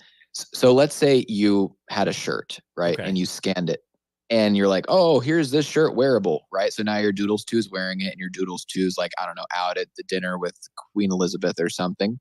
And then, your roommate wears your shirt out, that's not taps how, it, that's not and how these then work. you're at dinner and your Doodles 2 just... No, that's not how these work. These wearables do not work like that. They're not item bound to the physical. They're just a single tap claim. Yeah, it's done. that's why I was saying the one-time claim is actually more difficult, because once it's minted by the person who first taps it, it now exists and it is a transferable token. So I could go sell that digital wearable without having control of the physical anymore. Whereas, so you're like saying what we could do is just tap. If I bought, say, I don't know, 5 watches, I could just tap all of them, claim the fucking wearables, and then throw them on the secondary and say, "Good luck, motherfuckers." Yeah, so Yes. basically Classic there, Jim's that's, fucking that's rip what and it flip, is. yeah, dude. they won't come with the digital anymore. You're That's- selling just the physical at that Yeah, point. that's what it exactly is. It's kind of like the artifact or the other, like, let's say the avant arte, like the art pieces where there's like an Oracle twin piece, and they kind of go side by side. So for example, I bought like the artifact like the AF ones, but they come with a digital like twin. It's just like an image. It's not a wearable, but like it could be a wearable in the future. But like, for example, that just I can sell separately. The shoes I can sell separately. I can wear them separately. So that's how like usually a lot of it works.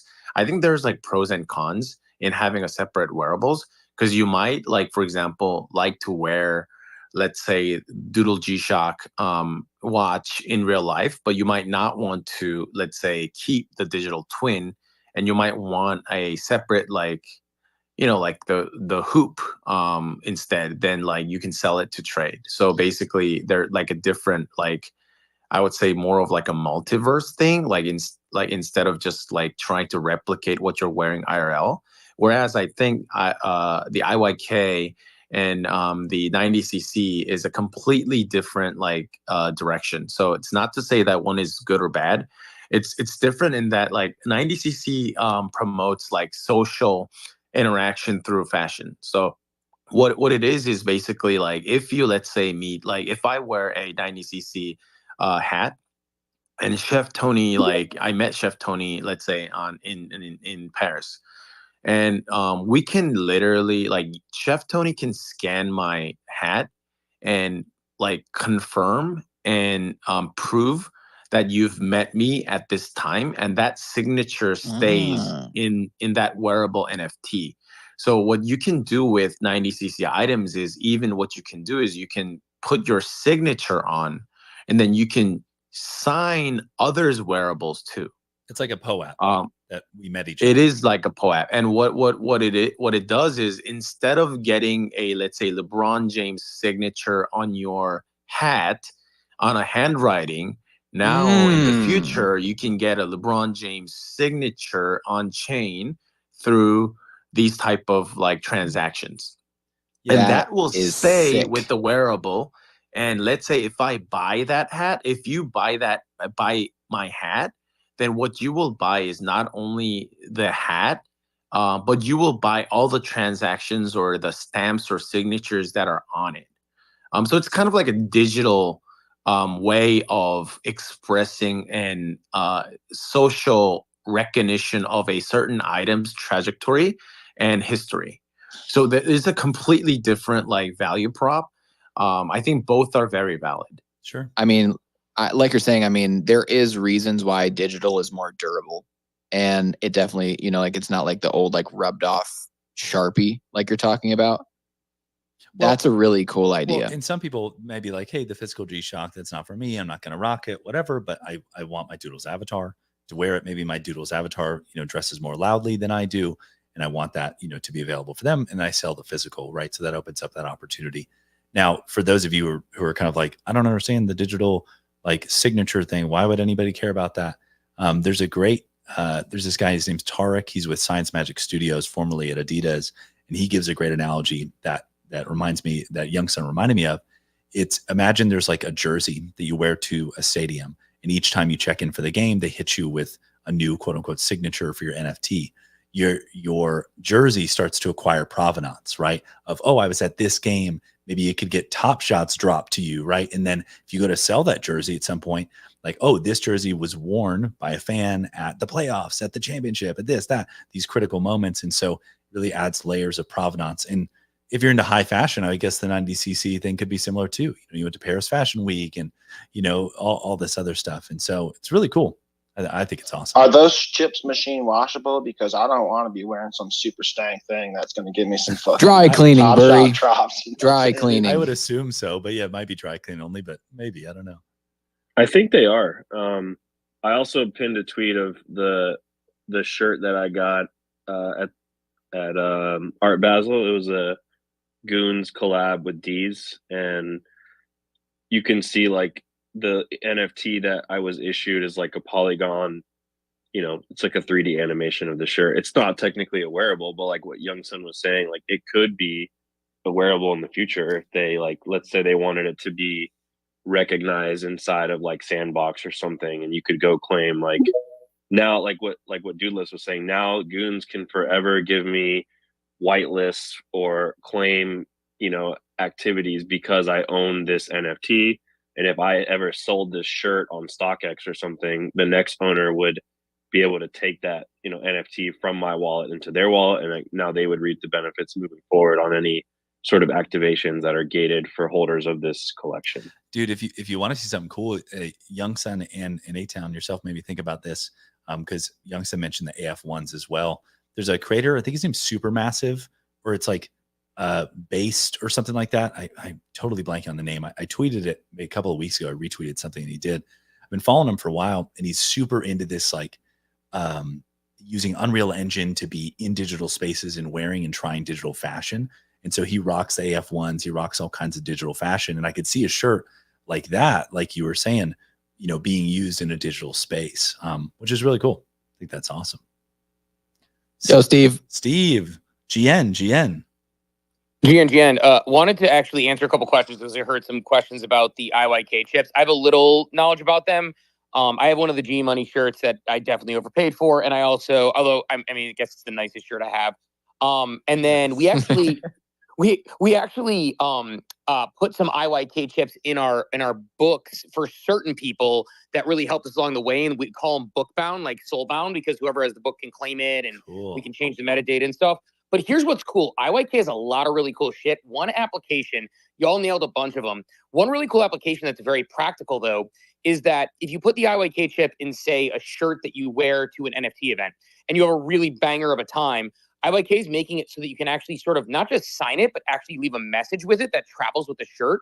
Meaning, like, let's say that we hang out until 3 a.m. and it's an awesome time, or like whatever. Like, you could actually leave a story that you then eventually can come back to on the shirt. So it's like it can be a traveling sort of memory bank of a time that you spent. So you could be like hanging out with people, like, hey, let me leave a a message on your shirt so we don't forget this night, and you can attach it to it. Dude, So this is epic. Could you It's like imagine time just having a bunch of capsules. these at like a fucking festival and just giving them out to people for $5 a rip and be like, dude, take a couple pictures, tap this thing on your thing, give it to your friend, and then now you guys are You could sold like out. you could put selfies, right? Like you guys like, hey, look at us, Well, and then you would never sell the shirt. That reminds me, Steve, you remind me of FOMO at Chicago. He was running around. He's like, "Oh, let me take a selfie," and then he would send it to you in Twitter DMs. He's like, "Now we're gonna remember each other." Like, and then, but I was like, "Oh, that actually makes a lot of sense." It was smart. Like, yeah, all right, cool. Like, but you could do that. You said, take the photo, tap it on the shirt, and be like, "Oh, it was so cool meeting you." Like, yeah, I think that's great. What a cool use case.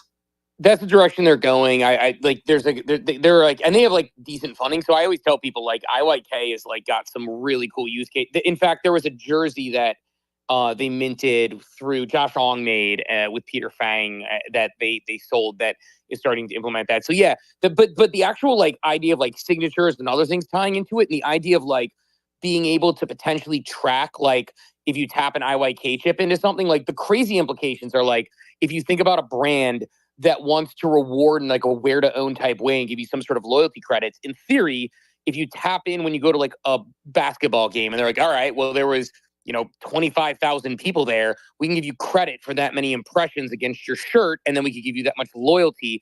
And so there are people who are talking about doing stuff like that with them as well, where it like actually lets you wear to earn with certain outfits. So you're actually getting paid to be the billboard just the same way, we theoretically could, get rewards for using our PFPs as like a billboard to the world as that real estate. And so I think that application is cool too. And Steve, this means a lot to us who wear exclusively NFT merch. You know what I mean? To get a little reward would be nice, Yeah, that's my entire wardrobe. Yeah, right. My wife told me I'm not allowed to buy any more NFT hoodies, which is why I had to pass on the Doodles alien hoodie. But I might have to just set up a PO box or something. A-Town, you're my wife. Here's why I love my wife. My wife asked me to buy her an alien hoodie, and so I'm living the life right now. I'm very lucky in that sense. Yeah, I had to get the whole drop for the wife as well.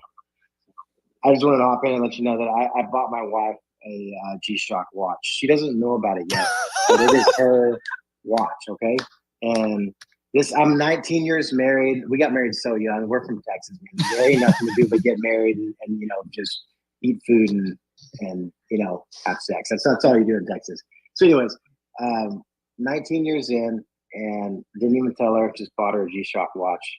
And she's going to love it. And she's going to love it. I offered one to my wife today and she was like, nah. I was like, babe, there's only like 40 left. I got a great watch to wear, and so if she doesn't like it, it's like buying your wife a bowling ball. If she doesn't want to go bowling, then I got a good, bowling roll. All right, fair enough. Babe, I got you a 15-pound bowling ball with size 10 she's finger like, holes. 15 pounds, I roll late. I was like, oh, dang it, I forgot about that. Dang it, it fits me perfectly. That's so strange. Got it dialed in just for me. How weird.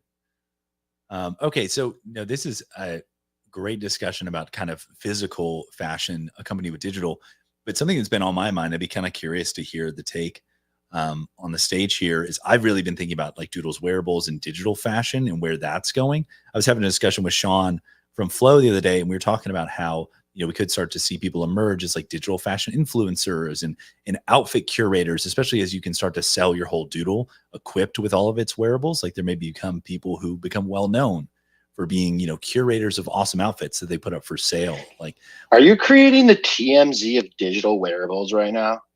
No, but we joked about that. We're like, oh my gosh, no, it's funny we mentioned that. It's like, if you could tap your Doodle's avatar to show up at an event on a big screen, like we were joking about, like, what are you wearing tonight? Like, is it Pharrell? Like, or whatever. Chef Tony coming in with an unobscured backwards yellow cap tonight. A little day off. He's going as Cool Tony to the event, and then that's why you see him having an absolute banger of a time. Normally, Dude Lifts would be in his signature headband, but tonight he has adorned a beanie, courtesy of Pharrell. But what's everyone's feel on it? I'm not a huge believer in like that we're going to be living in the full like VR metaverse. I think it's more of an AR situation, but I definitely could see a world where we're all fucking running around in our Apple like Visions, and Oh, you digital like, poser, bro. Your shit's not authenticated. like my You can't even beard do an turns alt. into like a hollow beard if you're looking at me through like a Apple Vision kit or something. Well, and maybe not even leaping that far, right? But like even think about doodles. People post their kind of cool doodles to avatar creations, like, oh, that's sick. Like, and think about it like a collecting, trading cards or things like that, right? Like, but you could say like, oh, look at this set that I've collected essentially. And so maybe we're not running awareness. I think that's like the low hanging fruit. That's like the immediate payoff, but I think we can definitely get much cooler than that. Oh, I definitely agree. Two things really quickly. First of all, I forgot the whole reason I came up to say is that IYK chips and NFC chips are washable, by the way. They were actually invented for dry. I don't know. Now I can sleep. Thank you. I put them through the wash before, and they're actually used to be used by dry cleaners to help organize. So they've existed long before this technology. That's how they came about in the first place. So these are passive chips. They don't have a battery on them. They're just like an antenna signal. Yeah, basically, you tap it and it sends a signal, as I understand it. Like it's just like a, but yeah, there's no power to it though. It just is like the chip makes a fucking frequency. Yes, They were used they were used prior to NFTs or Web3 ever existing by like dry cleaners and stuff for organization. But the thing about digital fashion that's interesting to me is like, I think it's really like the meta is very much similar to like what we do. Like my brother and I wear like we play GTA today, and we have characters that are wearing top hats with banana hammocks. So whenever we get paired with people, they're like, what the fuck is wrong with these guys? Right. But that's the digital fashion we use when we wear in GTA. Whereas my kids have different outfits they wear depending on the day they're looking for. And I think as like social media gets thrown on blockchain rails, it becomes like easy that you update your shirt on your doodle, that updates your shirt in your Facebook, your Instagram, your Twitter, whatever. And so that way you almost have this like, and that way when somebody comes out with something new, it is cool. Like someone like Pharrell could literally throw on, a different shirt that signals that something might be coming. And then that can cause sort of a storm. And I think there are actually kind of, to some degree, like influencers of clothes on things like Roblox and things, because you see someone wearing a rare item or with a rare like pet and pet simulator, and it's the same kind of concept that they go through. So my inclination, and then I'm actually going to, I was trying to watch, I totally like just want to join the conversation because I'm addicted to Twitter Spaces. And I was like, my wife and I are like watching like trashy reality shows, and we ran out of stuff. So we're on Love is Blind Brazil at this point. Yo, Love is Blind. Yes, Steve, let's do go. not get 8270. Love is Blind Japan. Don't fade it, dude. It's sick. Oh, dude. Yeah, I actually love it. I love learning about like the different cultures. I'm like, damn, in Brazil, people get down. We learned a little bit. Dude, I bet. Well, what's funny is like Love is Blind Japan is like the most pure, like wholesome version of Love is Blind. They're like so respectful. Like it's just like not drama at all. So it's so I feel fun. like some communities have like book clubs, and now we're gonna have like a reality TV show. If we have that, I am watch all party. the fucking way in. All the way. Because like we watch it all. You know when you're addicted to reality TV shows, like when you finish all the like let's just say if you're from like America, you finished all of them and you like start searching for the Australian version of like what you had. That's like, or like what you've been watching. Because I've been there, done that, and my wife and I've been like, okay, it's 9 o'clock. We got like 2 more hours of good television. Let's look for the Australian version of this because it's probably going to be. Will you marry or me? the inverse, dude? No. Love on the Spectrum, Yeah. dude. Inverse. You go Australian first, and then you come to America. My wife loves There that you show. go. There you go.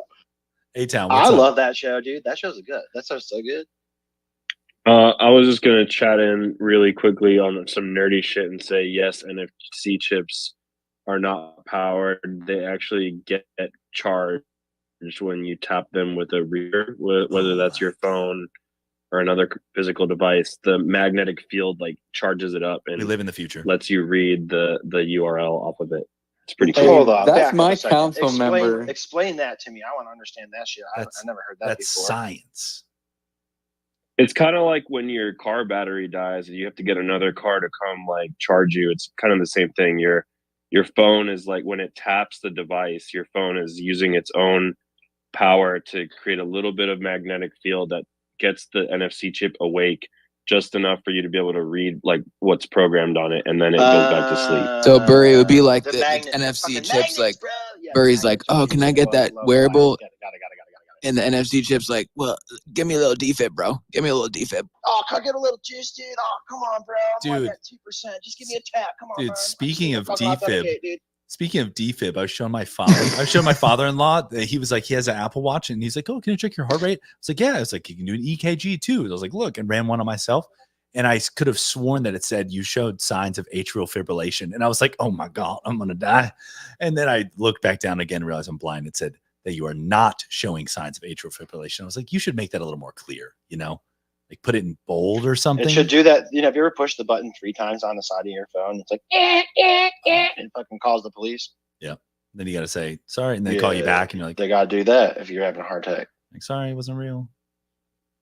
My bad. Sorry, dude. My heart's still feeling good, bro. Just chill. Don't send the ambulance, please. This is too expensive. So, if I could interject, TGID, dude lifts, Chef Tony. Could I ask a question to A-Town? Yeah, of course. Yeah.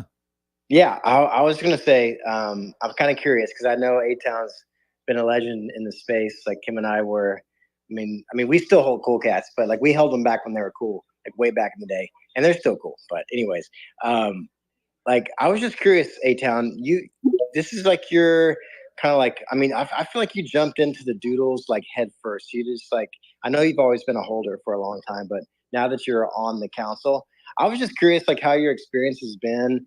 Like, are you excited? I mean, and this is like full on honesty. You can say like, yeah, I thought it was gonna be this way and it's not.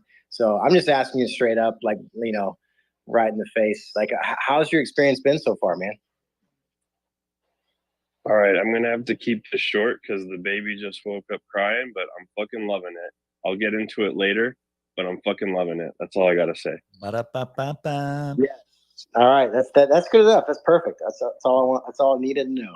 I was stoked that you're on there cooking. So just wanted to let you know we love it, dude. Yeah, it's been awesome to watch the council and Pocky now that you're up here too to kind of re-give you your flowers. Like what you're doing with the community watch really is setting the tone for future cohorts. I think might be the right word. It's been really cool. Steve, you said you were addicted to Twitter Spaces. I was like, 6 hours this weekend wasn't enough. You needed some more. Yeah, it was bad. I thought I was joking that with Cap. I'm like, haha, this one's probably gonna go like 2.5, 3 hours, haha. And then like 6. Actually, it worked out perfectly. It was 6 hours and 9 minutes by accident. So that was kind of, yeah. You can't really beat that. But that was I don't know. I have a disease. I don't know what's wrong with me. Like it's weird. It's just, I don't know. It was like, everybody was like throwing a shit fit on Friday and it seemed a little overblown. And I'm like, all right, I think we could probably run this and keep people calm. And so we figured we'd set out to do that. I just didn't expect to be 6 hours with like 700 concurrent listeners for that 6 straight hours. It's the biggest space I've done. It's crazy. Like to do like 12,000 people over like 6 hours is like, and like, I don't think there was any botting. It was just consistently 650 to 700. It was fucking nuts. So I don't know. It was one of the weird moments for me, but yeah, like as soon as I finished, I'm like, I'm kind of exhausted. And then I took an 1.5-hour nap and went to the Yuga Town Hall after that. So it was a long day. It's a long day. I love, once again, love my wife. Very lucky. Dude, for sure. Just bring you water. Like, Steve, you need some water? Thanks, babe. She literally did. Like water and coffee. She literally like came twice with like water and coffee for me during the Twitter space where she's like, hey, need more? But she's a badass in the sense that like when the news got announced at 3:30, we were on our way to Starbucks and I was just like blown away. And then I turned to her, I'm like, hey, like Josh Ong was doing this space. And I'm like, I think I want to hop on this and see if I can learn some information. And she's like, yeah, my first thought when I had it, and this is not in a bad way. She was like, you're going to be on Twitter spaces for like the next 48 hours. I'm like, you're right. And she's like, yeah, no, go for it. This is your job. And so she's cool. But yeah, it was, and she, like I said, she literally brought me water and coffee twice in the duration of that 6 hour space. So she's the real fucking MVP, and she is a better doodle than me. So there's like, I don't know, it's bad. Nice. That's awesome, dude. So get that. I tried to explain the whole situation with Yugen Proof, and I don't think I did too well to my wife. I was like, well, see, there's these moonbirds, and then there's Proof, but then also Kevin wrote, like, it didn't go for me. Betty's tweet was the best. Did you see it? She was just like, the apes bought the owls, and the penguins flipped the apes. Nice. And she's just like, it's getting harder to tell my friends what I do. I thought And Betty's. then the Slippery Seals just came in with an arcade announcement, and they're all just getting airdrops. What the hell's going on? Hey, out I here? thought Betty's best tweet was about the luggage. If you ask me, I mean, I thought that was top shelf. She's got some bangers. Yo, Oh, Flip, wait, what's up? Are you talking about like putting your shit on blast Maybe, dude. and getting mugged? I might be. Yo, Flip, I mean, is that a I Claymates? get it, dude. Hey, hey, what's going on, bro? Yeah, it is actually. It's a Dude, Claymates. I freaking love the Claymates, man. Like that's my like favorite Cardano NFT. And you guys can throw me under the bus right now. I don't care. That I just said Cardano NFT, but that is one of my faves, man. Hey, it's Love a it. safe space, you know. Yeah, appreciate it. You know what's crazy is like I've been looking at doodles for a long time, and I got enough ETH now, and I just want to know like I'm not trying to act like corny or nothing like that. What's the selling point? Because I want to hold one, right? I went to the merch store. I love the colorways. I love like how the merch looks. But like, could anybody here sell it to me? Like sell it? I'm not asking you to shill it or whatever, but just like what's the, I guess the hype around it. I'm not too informed about it. Oh, you're in the right place, my guy. I mean, hey, I'll take a crack at it. Do the elevator pitch? Maybe we can all, we can all try. I was about to say, you're about to get like Actually, 20 what's elevator your pitches. goals first? We can all try. What is your goals first? My goal, well, I want to hold one. I want to keep it. Obviously, I'll probably buy more than one, probably a couple. But for the most part, not really feeling like I like mutants. Obviously, like I have like what 4 to 6 ETH, I think. And I'm like, okay, let me grab something long term on Ethereum. And I'm like, man, I don't want to be like the normal casual, with a mutant PFP. I said, man, I really love doodles, but I don't know about them. I don't know anything about them. Could I ask you what brought you to the Claymates? Like, what was your like one of your selling points for like wanting to hold a Claymate? Because I've been holding Claymates for 2-3+ years, and I was curious to hear the reason why you like the Claymate, because they could be like similar.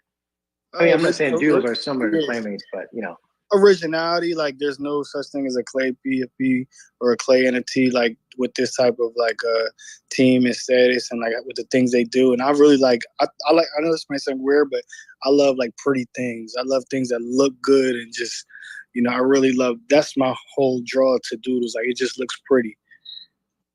That's a good point, because I think, and I'm not trying to say that I came up with this because I heard this on the space a couple of days ago, but I know doodles were one of the first like humanoid type PFPs on ETH, like back in the day, back in 2021. And I know Burnt Toast art, before there was even NFTs, like Burnt Toast had art out in the world. And so when this project launched back in 2021, and I found out that Burnt Toast was the artist behind it, that's why I got into it, because I was a fan of Burnt Toast art before there were NFTs, So, I mean, that's a 50,000 foot view of what probably has drawn you to like the look of it, like the colorways, the actual art itself. But there's probably a 20 minutes more worth of conversation on like actually what's going on behind the scenes, But that could be my 50,000 foot view for you. And I would just add to that, like, because it is about the Burnt Toast art, right? Like that is the thing. But the team behind it, like if you needed anything extra, and I wouldn't say don't go into this, thinking like, oh, is this team going to bring me utility? It doesn't sound like you're asking for that either. But if you want something that has with the team behind it, right? We have Julian, formerly at Billboard. We have Pharrell. We have Ingy. We have all these people. Brandon Rosenblatt. Like, learn these names and understand that this team may have the best shot at making something culturally significant, right? And something that matters in culture. And that's why I think is really cool about the doodles. Yeah, I just like would build on it to say like that's like the team is. I'm a big person who like I bet on people, right? Because like I think that's kind of the best bet you can make is betting on people. That's kind of how I've always been. And Julian being former president of Billboard, but then you listen to him talk, and there are CEOs in Web3, and then there are Web3 CEOs, and he's a Web3 CEO, and he's grown into the role in a way that's really interesting to me, in that he has become somebody who, like, when you listen to him speak, you're like, all right, well, this guy gets the culture. And I would say, like, the things that I tell people when they ask about it, because the doodles is, it might be my favorite collection in Web3, and I rock an ape, obviously, but like, and it's something I've had as my identity for a long time. But like, I mean, with the doodles, you have events. Like if you go to IRL, they do IRL immersive events better than anybody. They do things that you could bring a kid to that's really immersive, or if you're an adult and just want to feel like you're tripping on mushrooms, you'll do that too. Like there's going to be colors everywhere and things going on. They do. They have a stellar team, and they're coming out with entertainment properties. Like Pharrell's coming out with some things, collaborations as far as getting into culture, like we talked about. I mean, G-Shock, Crocs, the list goes on, and they have more coming down. They've talked about this year. But I think the big thing that you go for, which you kind of hinted at least from my perspective, is everybody I show a doodle to outside of Web3 is like, that's dope. People show people my ape, and again, I love the apes, but they're like, why is he wearing a stunt jacket and a spinner hat? Why is it a monkey? I don't get it. But I show people my doodle, and they're like, oh, that thing fucks. And so I think that there's like something to be said about like the actual art being so unique. Like when someone shows up and they have a doodle, it's a doodle. And I think that that's something that you can't buy in other collections the same way. Dude, when I was at Disney, whenever I was at Disney, likely often, but we were there recently with my nephew. It's, young kid. I think he's probably only a couple years old, but he's obsessed with white cats. So weirdly specific, but I have a little Mellow pin on my bag. And so, I was carrying him around, and he started poking my pin, and he's like, cat, cat, cat.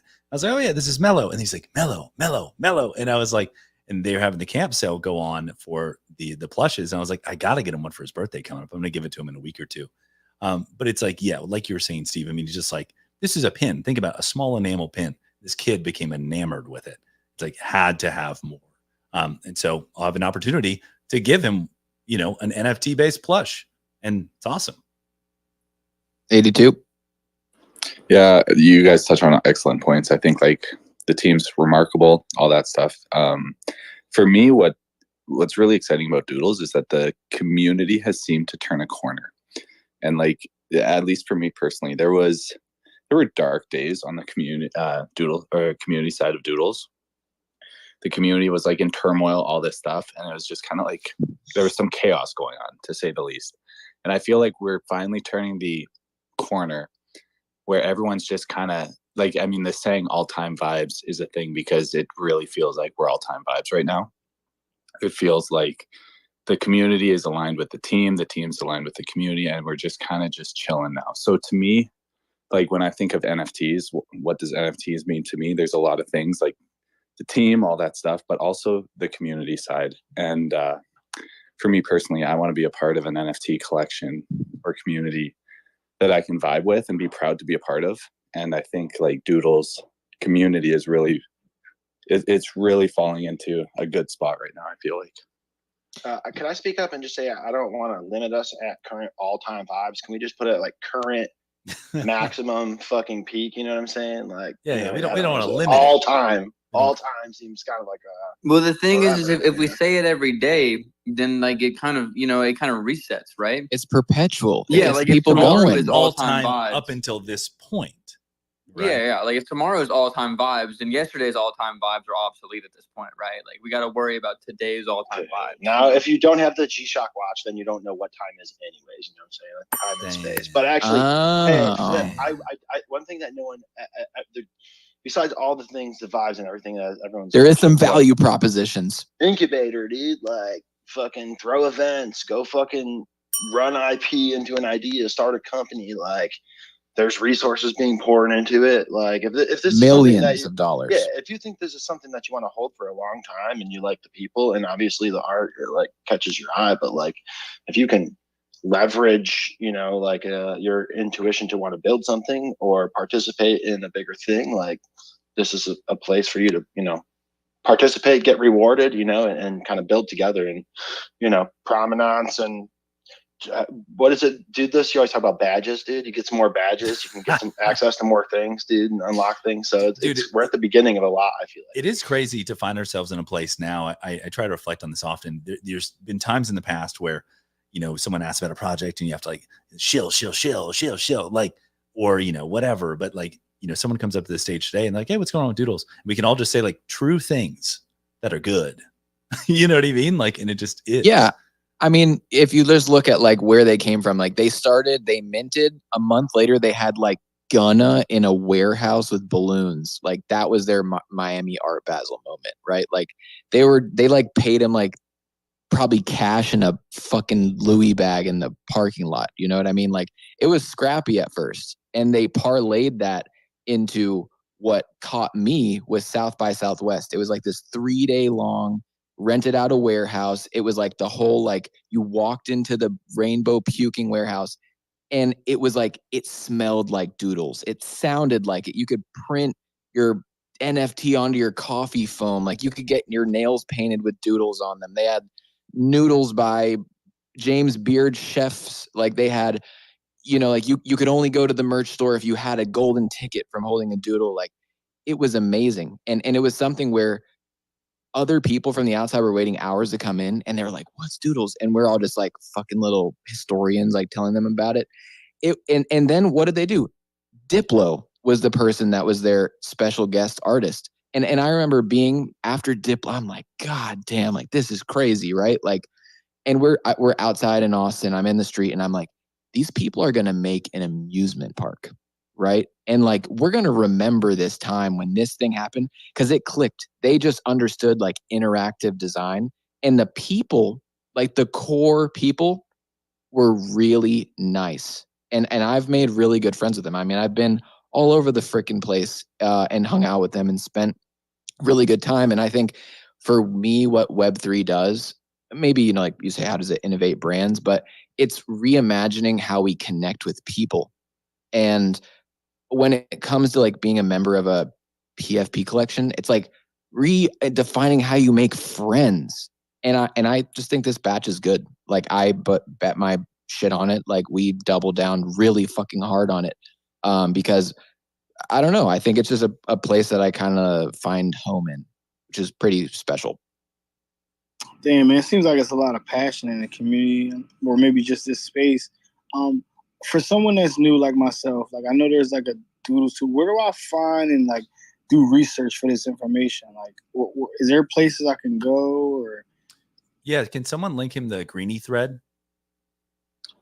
There's a good thread that one of I'll go get it pinned. Yeah, appreciate that. Yeah, there's one of the team members put out a thread recently that kind of laid out, like, hey, here's Doodles OGs, here's duplicators, and it's another NFT, here's Doodles avatars, which are kind of quote unquote Doodles too, and just kind of how it all fits in the ecosystem. So that's a great thread. Honestly, they just rolled out something called the Stoodio, which is kind of the hub for all things Doodles.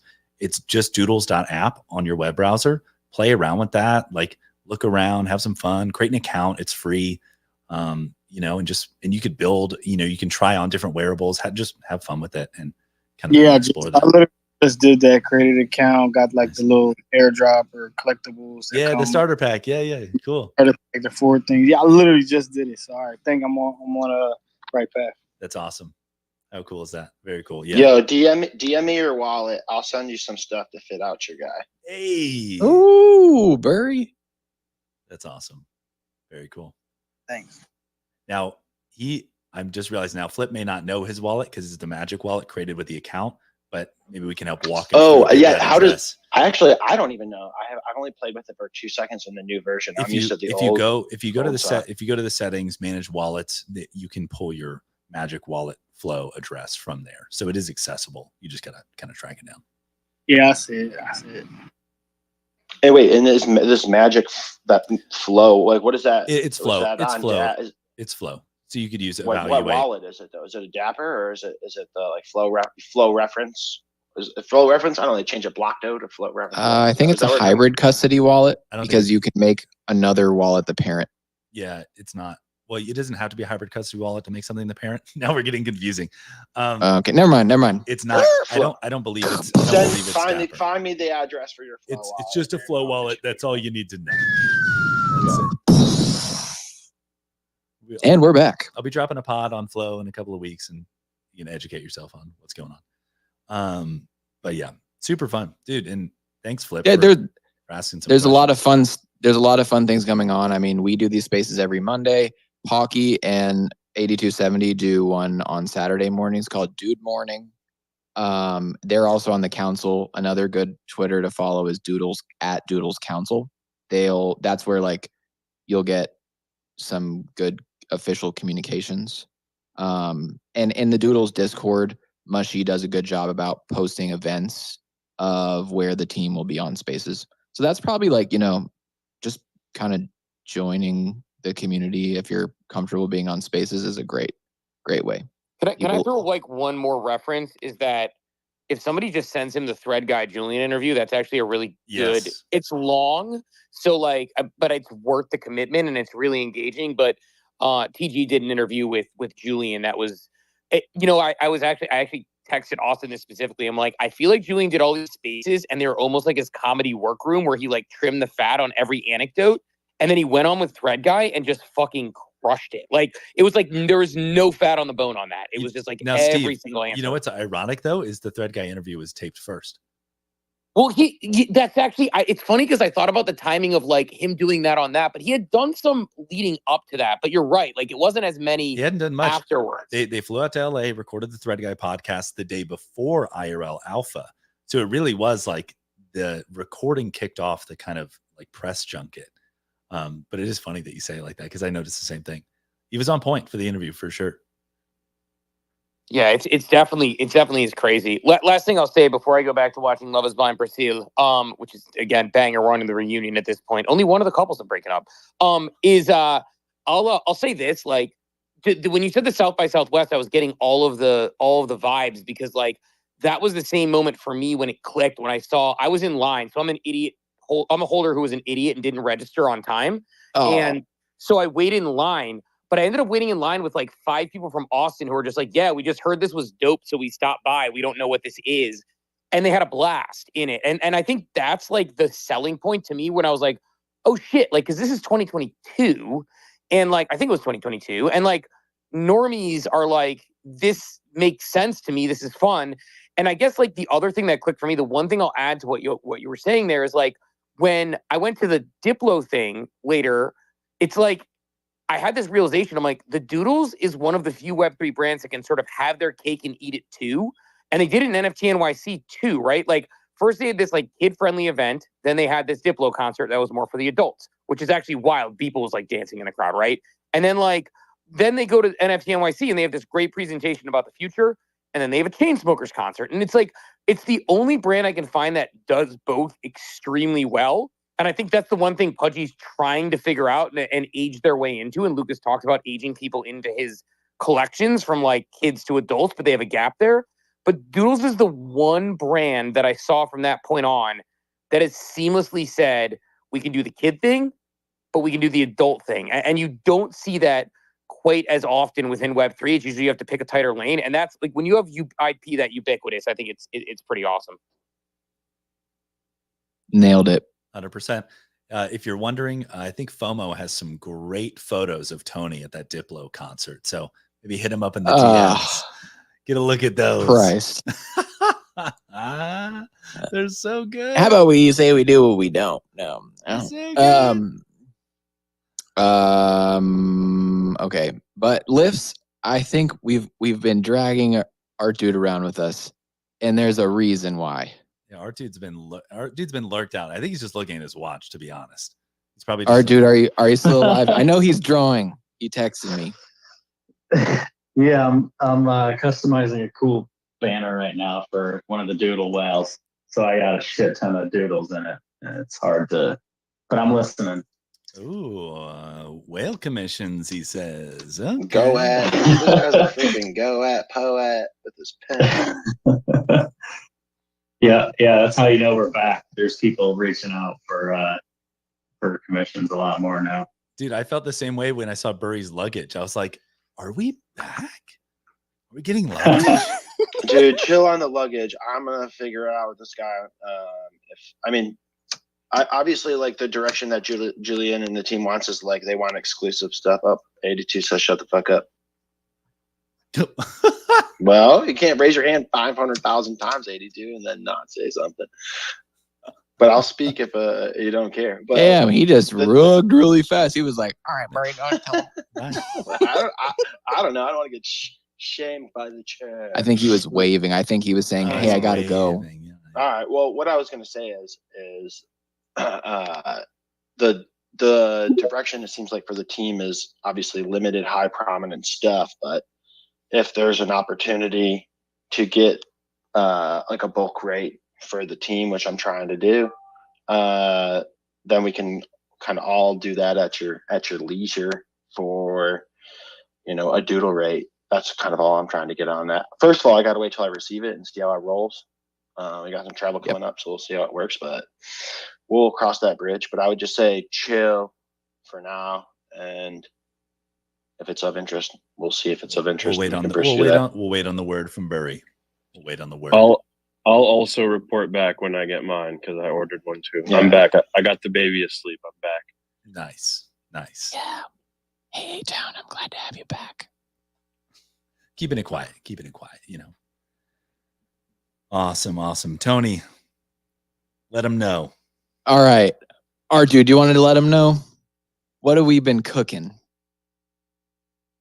What have you been cooking, to be honest? We've just been freaking pointing people around. The suspense is killing me. Yeah, what's going on here, dude? Activate the watch or something? I've been drawing a lot of microphones. That's all I know. He's been drawing a lot of microphones. An awful lot of microphones. Yeah, so without further ado, we just wanted to, before we rug the space, let everybody know that we are launching a collection called Broadcast. And it's essentially going to be using Mike, our OG avatar that was originally drawn on paper by Dude Lifts in a phone call we had. It's a real real paper napkin situation. And then Art Dude brought him to life. Do you still have it? Can we tokenize it? It may or may not be a one of one in the collection. And so Art Dude is like the main illustrator. He drew the entire collection, all the traits. We've generated them. They're all done.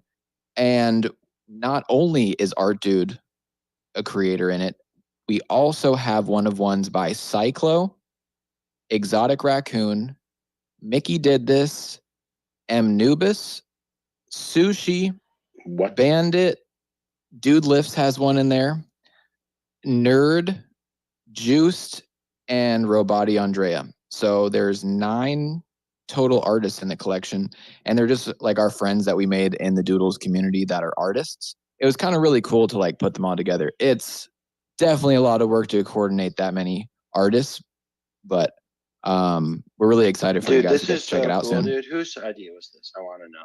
I want to shake their hand. Well, it was a collective effort, and I'll just say this, like it really is. Even something interesting is like we're going to be launching on OpenSea, right? And like, okay, so I'll tell a little bit of story. Let me just tell a little bit of the story. So Tony, you know, we've had this Mike character for a long time. We developed him during season 1, and we always kind of wanted to do something more with him. You know, we had you know gone on the idea of doing like sticker packs or like gifts for Instagrams. I mean, so many ideas. You know, and he's just been kind of sitting in the corner, every space, just kind of hosting, holding it down. And then, you know, Tony kind of came and said, idea like, what if we did a collection? And I was like, I don't know. Like, I kind of like him just being a character, you know?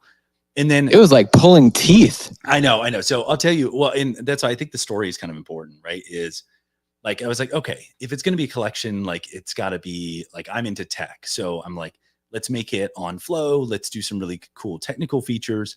It turns out that like being super early to something can also be expensive.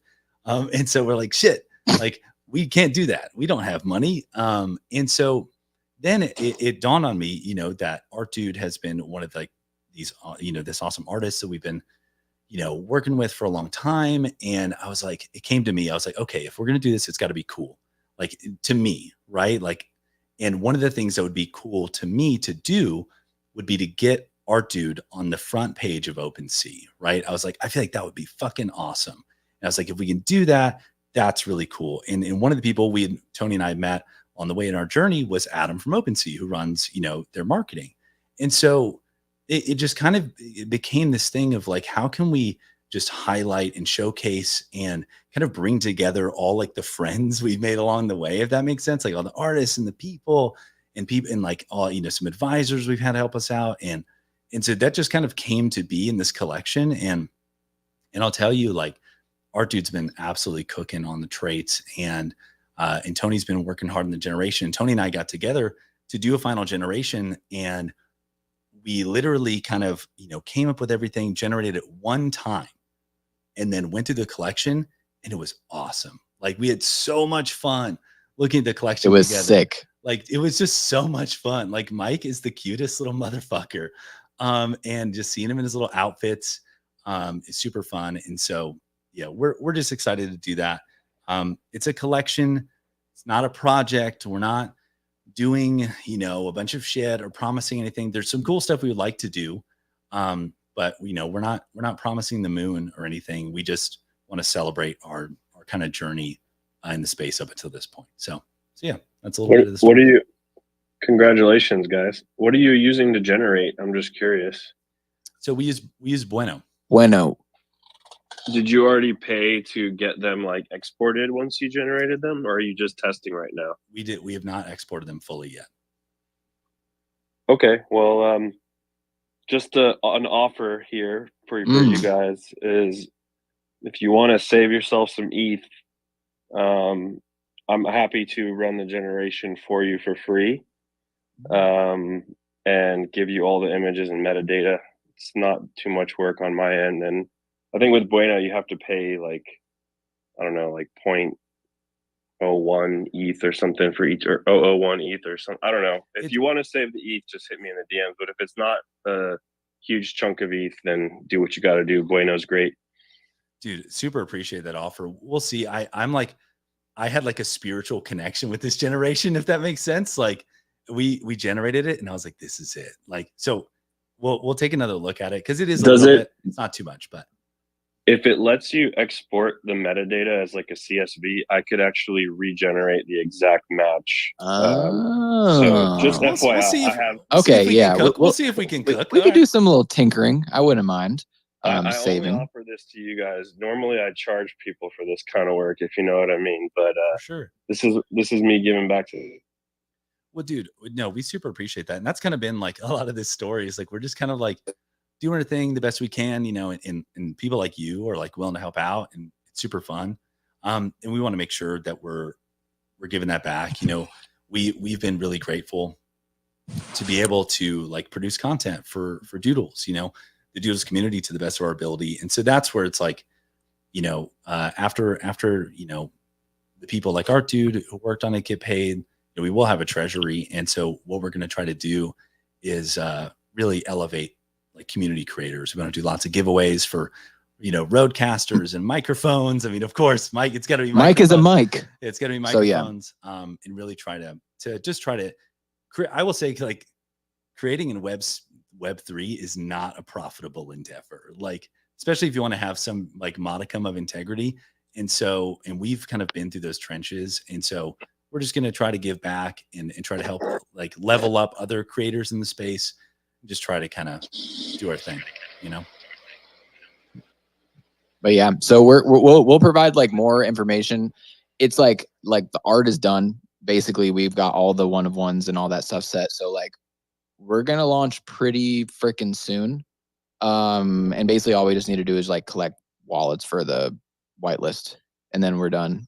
And we're gonna have spaces with all of those artists, at least the ones that might. There's some in Europe that might like not be awake at 3 a.m., but it'll be cool to just kind of like shoot the shit and kind of talk about the process and everything. But yeah, I guess to share this as well, like, so the collection is like, for what it's worth, in case you're curious, like it's sub 1,000 right now. It's 960, which is a nice number if you think about it.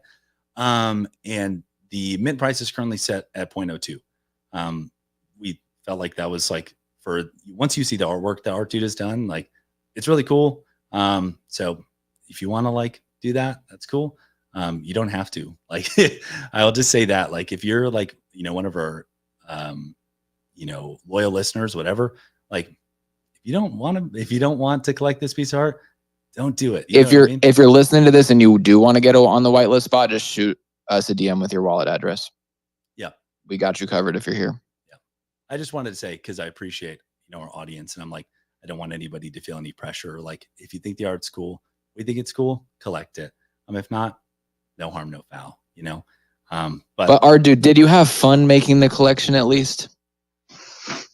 Yeah, I had a blast. I love the little mic, and it was cool seeing, like, the best part was not really having any like limits. you guys weren't like, watching over my shoulder and being like, oh, it has to be like this. Here's like an edit for every like pixel. I basically just, you guys had some suggestions and I went rogue, just put some music on, chugged to Celsius and just started just making shit. So yeah, it was fun. I had a lot of fun. It's cool to do things without any like limits like that. Because obviously sometimes you're just like stuck to what the client wants or whatever the commission is. But just to be able to be like, oh, this will be a funny tray or this will look cool and just kind of go crazy. So yeah, it was a lot of fun. Yeah, man. I mean, just for me, like, I don't know, like the fact that we got to work together so much, like it was a freaking blast. Like, I think my experience in this space working, getting to like, oh, I imagine this, and then you make it. It was just really special. I think that was like one of the reasons why I was so sticky in Web3 and like getting to make stuff with, the stuff that with the IP that we own. And I just think what I'm really excited for is that like people can collect your artwork, like actually a little bit more at scale. Right. And really, I just hope ultimately just like that this helps skyrocket you to be able to do whatever the fuck you want because you're really talented. Thank you. You guys are the best. I really appreciate including me on this, and it's been fun, and I love working with you guys. So really appreciate that. It's gonna be sick, and it's cool. I also just thought it's cool that some other people are gonna be in there too, because like just to hope, like I'm like, yeah, ride our dude's coattails, but like the other people have like sick, like they're actually really freaking talented too. So I don't know. It's like just want to do cool shit with my friends. Yeah, it's totally like that's what it is. Really like just having fun on the internet with your friends. You know what I mean? Like, yeah, it's just cool. We're excited. We've had a lot of fun doing it. So hopefully other people have fun too. You know what I mean?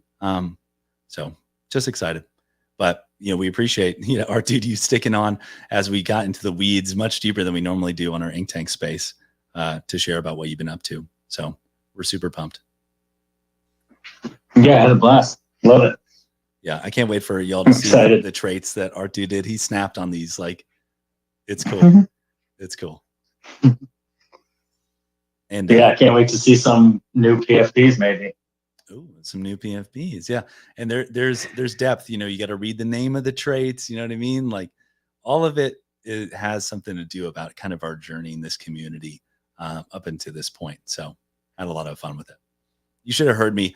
Tony, Artut said that, he's lucky that no one was over his shoulder during the drawing. And I'm like, but Tony during the generation had me over his shoulder. I was like, no, there has to be 44 of these. Exactly. He's like, why? Because it just has to be that. Sounds right. Yeah. There has to be 28 of these. Like, it was fun. It was fun. Shit. It takes a village. Even if you're never going to launch a project, like go generate some randomly generated art. It's fun. Yep. It's cool when it works. That's true. But yeah, so I mean, everything's going really great in the Doodles community. ETH is ripping, Bitcoin is ripping, Pixel is ripping, Seals are ripping. Gosh,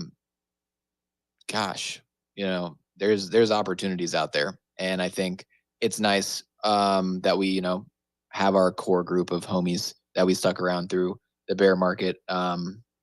You just be safe out there. Remember, practice wallet hygiene. There's also like a bunch of crazy, dangerous shit out there, but we're going west, and this is bankless. That's stupid. But like Tony was saying, there'll be opportunities for like wallet collection. It's not gonna be anything formal. We'll have a couple of communities that we've like befriended along the way. You know what I mean? If you've been in Doodles for a couple of years, you're probably part of some of these communities. You probably minted some of these tokens from your friends that you've met along the way. Those communities will probably have, some kind of allow list spots and stuff like that. It's nothing crazy, not super hype FOMO, but just want to make sure we include our friends. So yeah, be on the lookout from the TGID account for opportunities to collect wallets and all that stuff, just kind of hanging out. All right, guys. Well, that was Ink Tank episode number 29. What I can say, not to downplay any of the guests that we've ever had, it might be the coolest, most elusive guest we have ever had on an episode of Spaces ever. Mm-hmm. Like, it is gonna be sick. I was like giddy that this actually happened.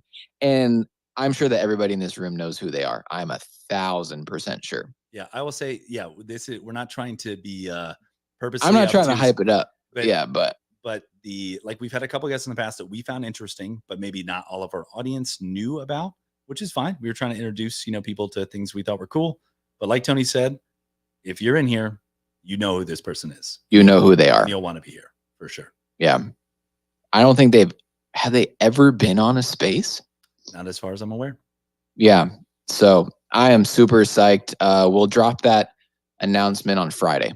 So look forward to that. And we will catch you guys this same time, same place next week for episode number 30. Thanks so much for everybody coming through and chilling with us. We'll catch you next time. Peace. Wait, what? Dude, let's do the thing. Are we kidding right now? What are we doing? Oh, Barry, I'm so sorry. Jesus Christ. Come I'm on. sorry. It's late. I forgot. But as you go out about your week, remember, think not of what Doodles can do for you, but what can you do for Doodles?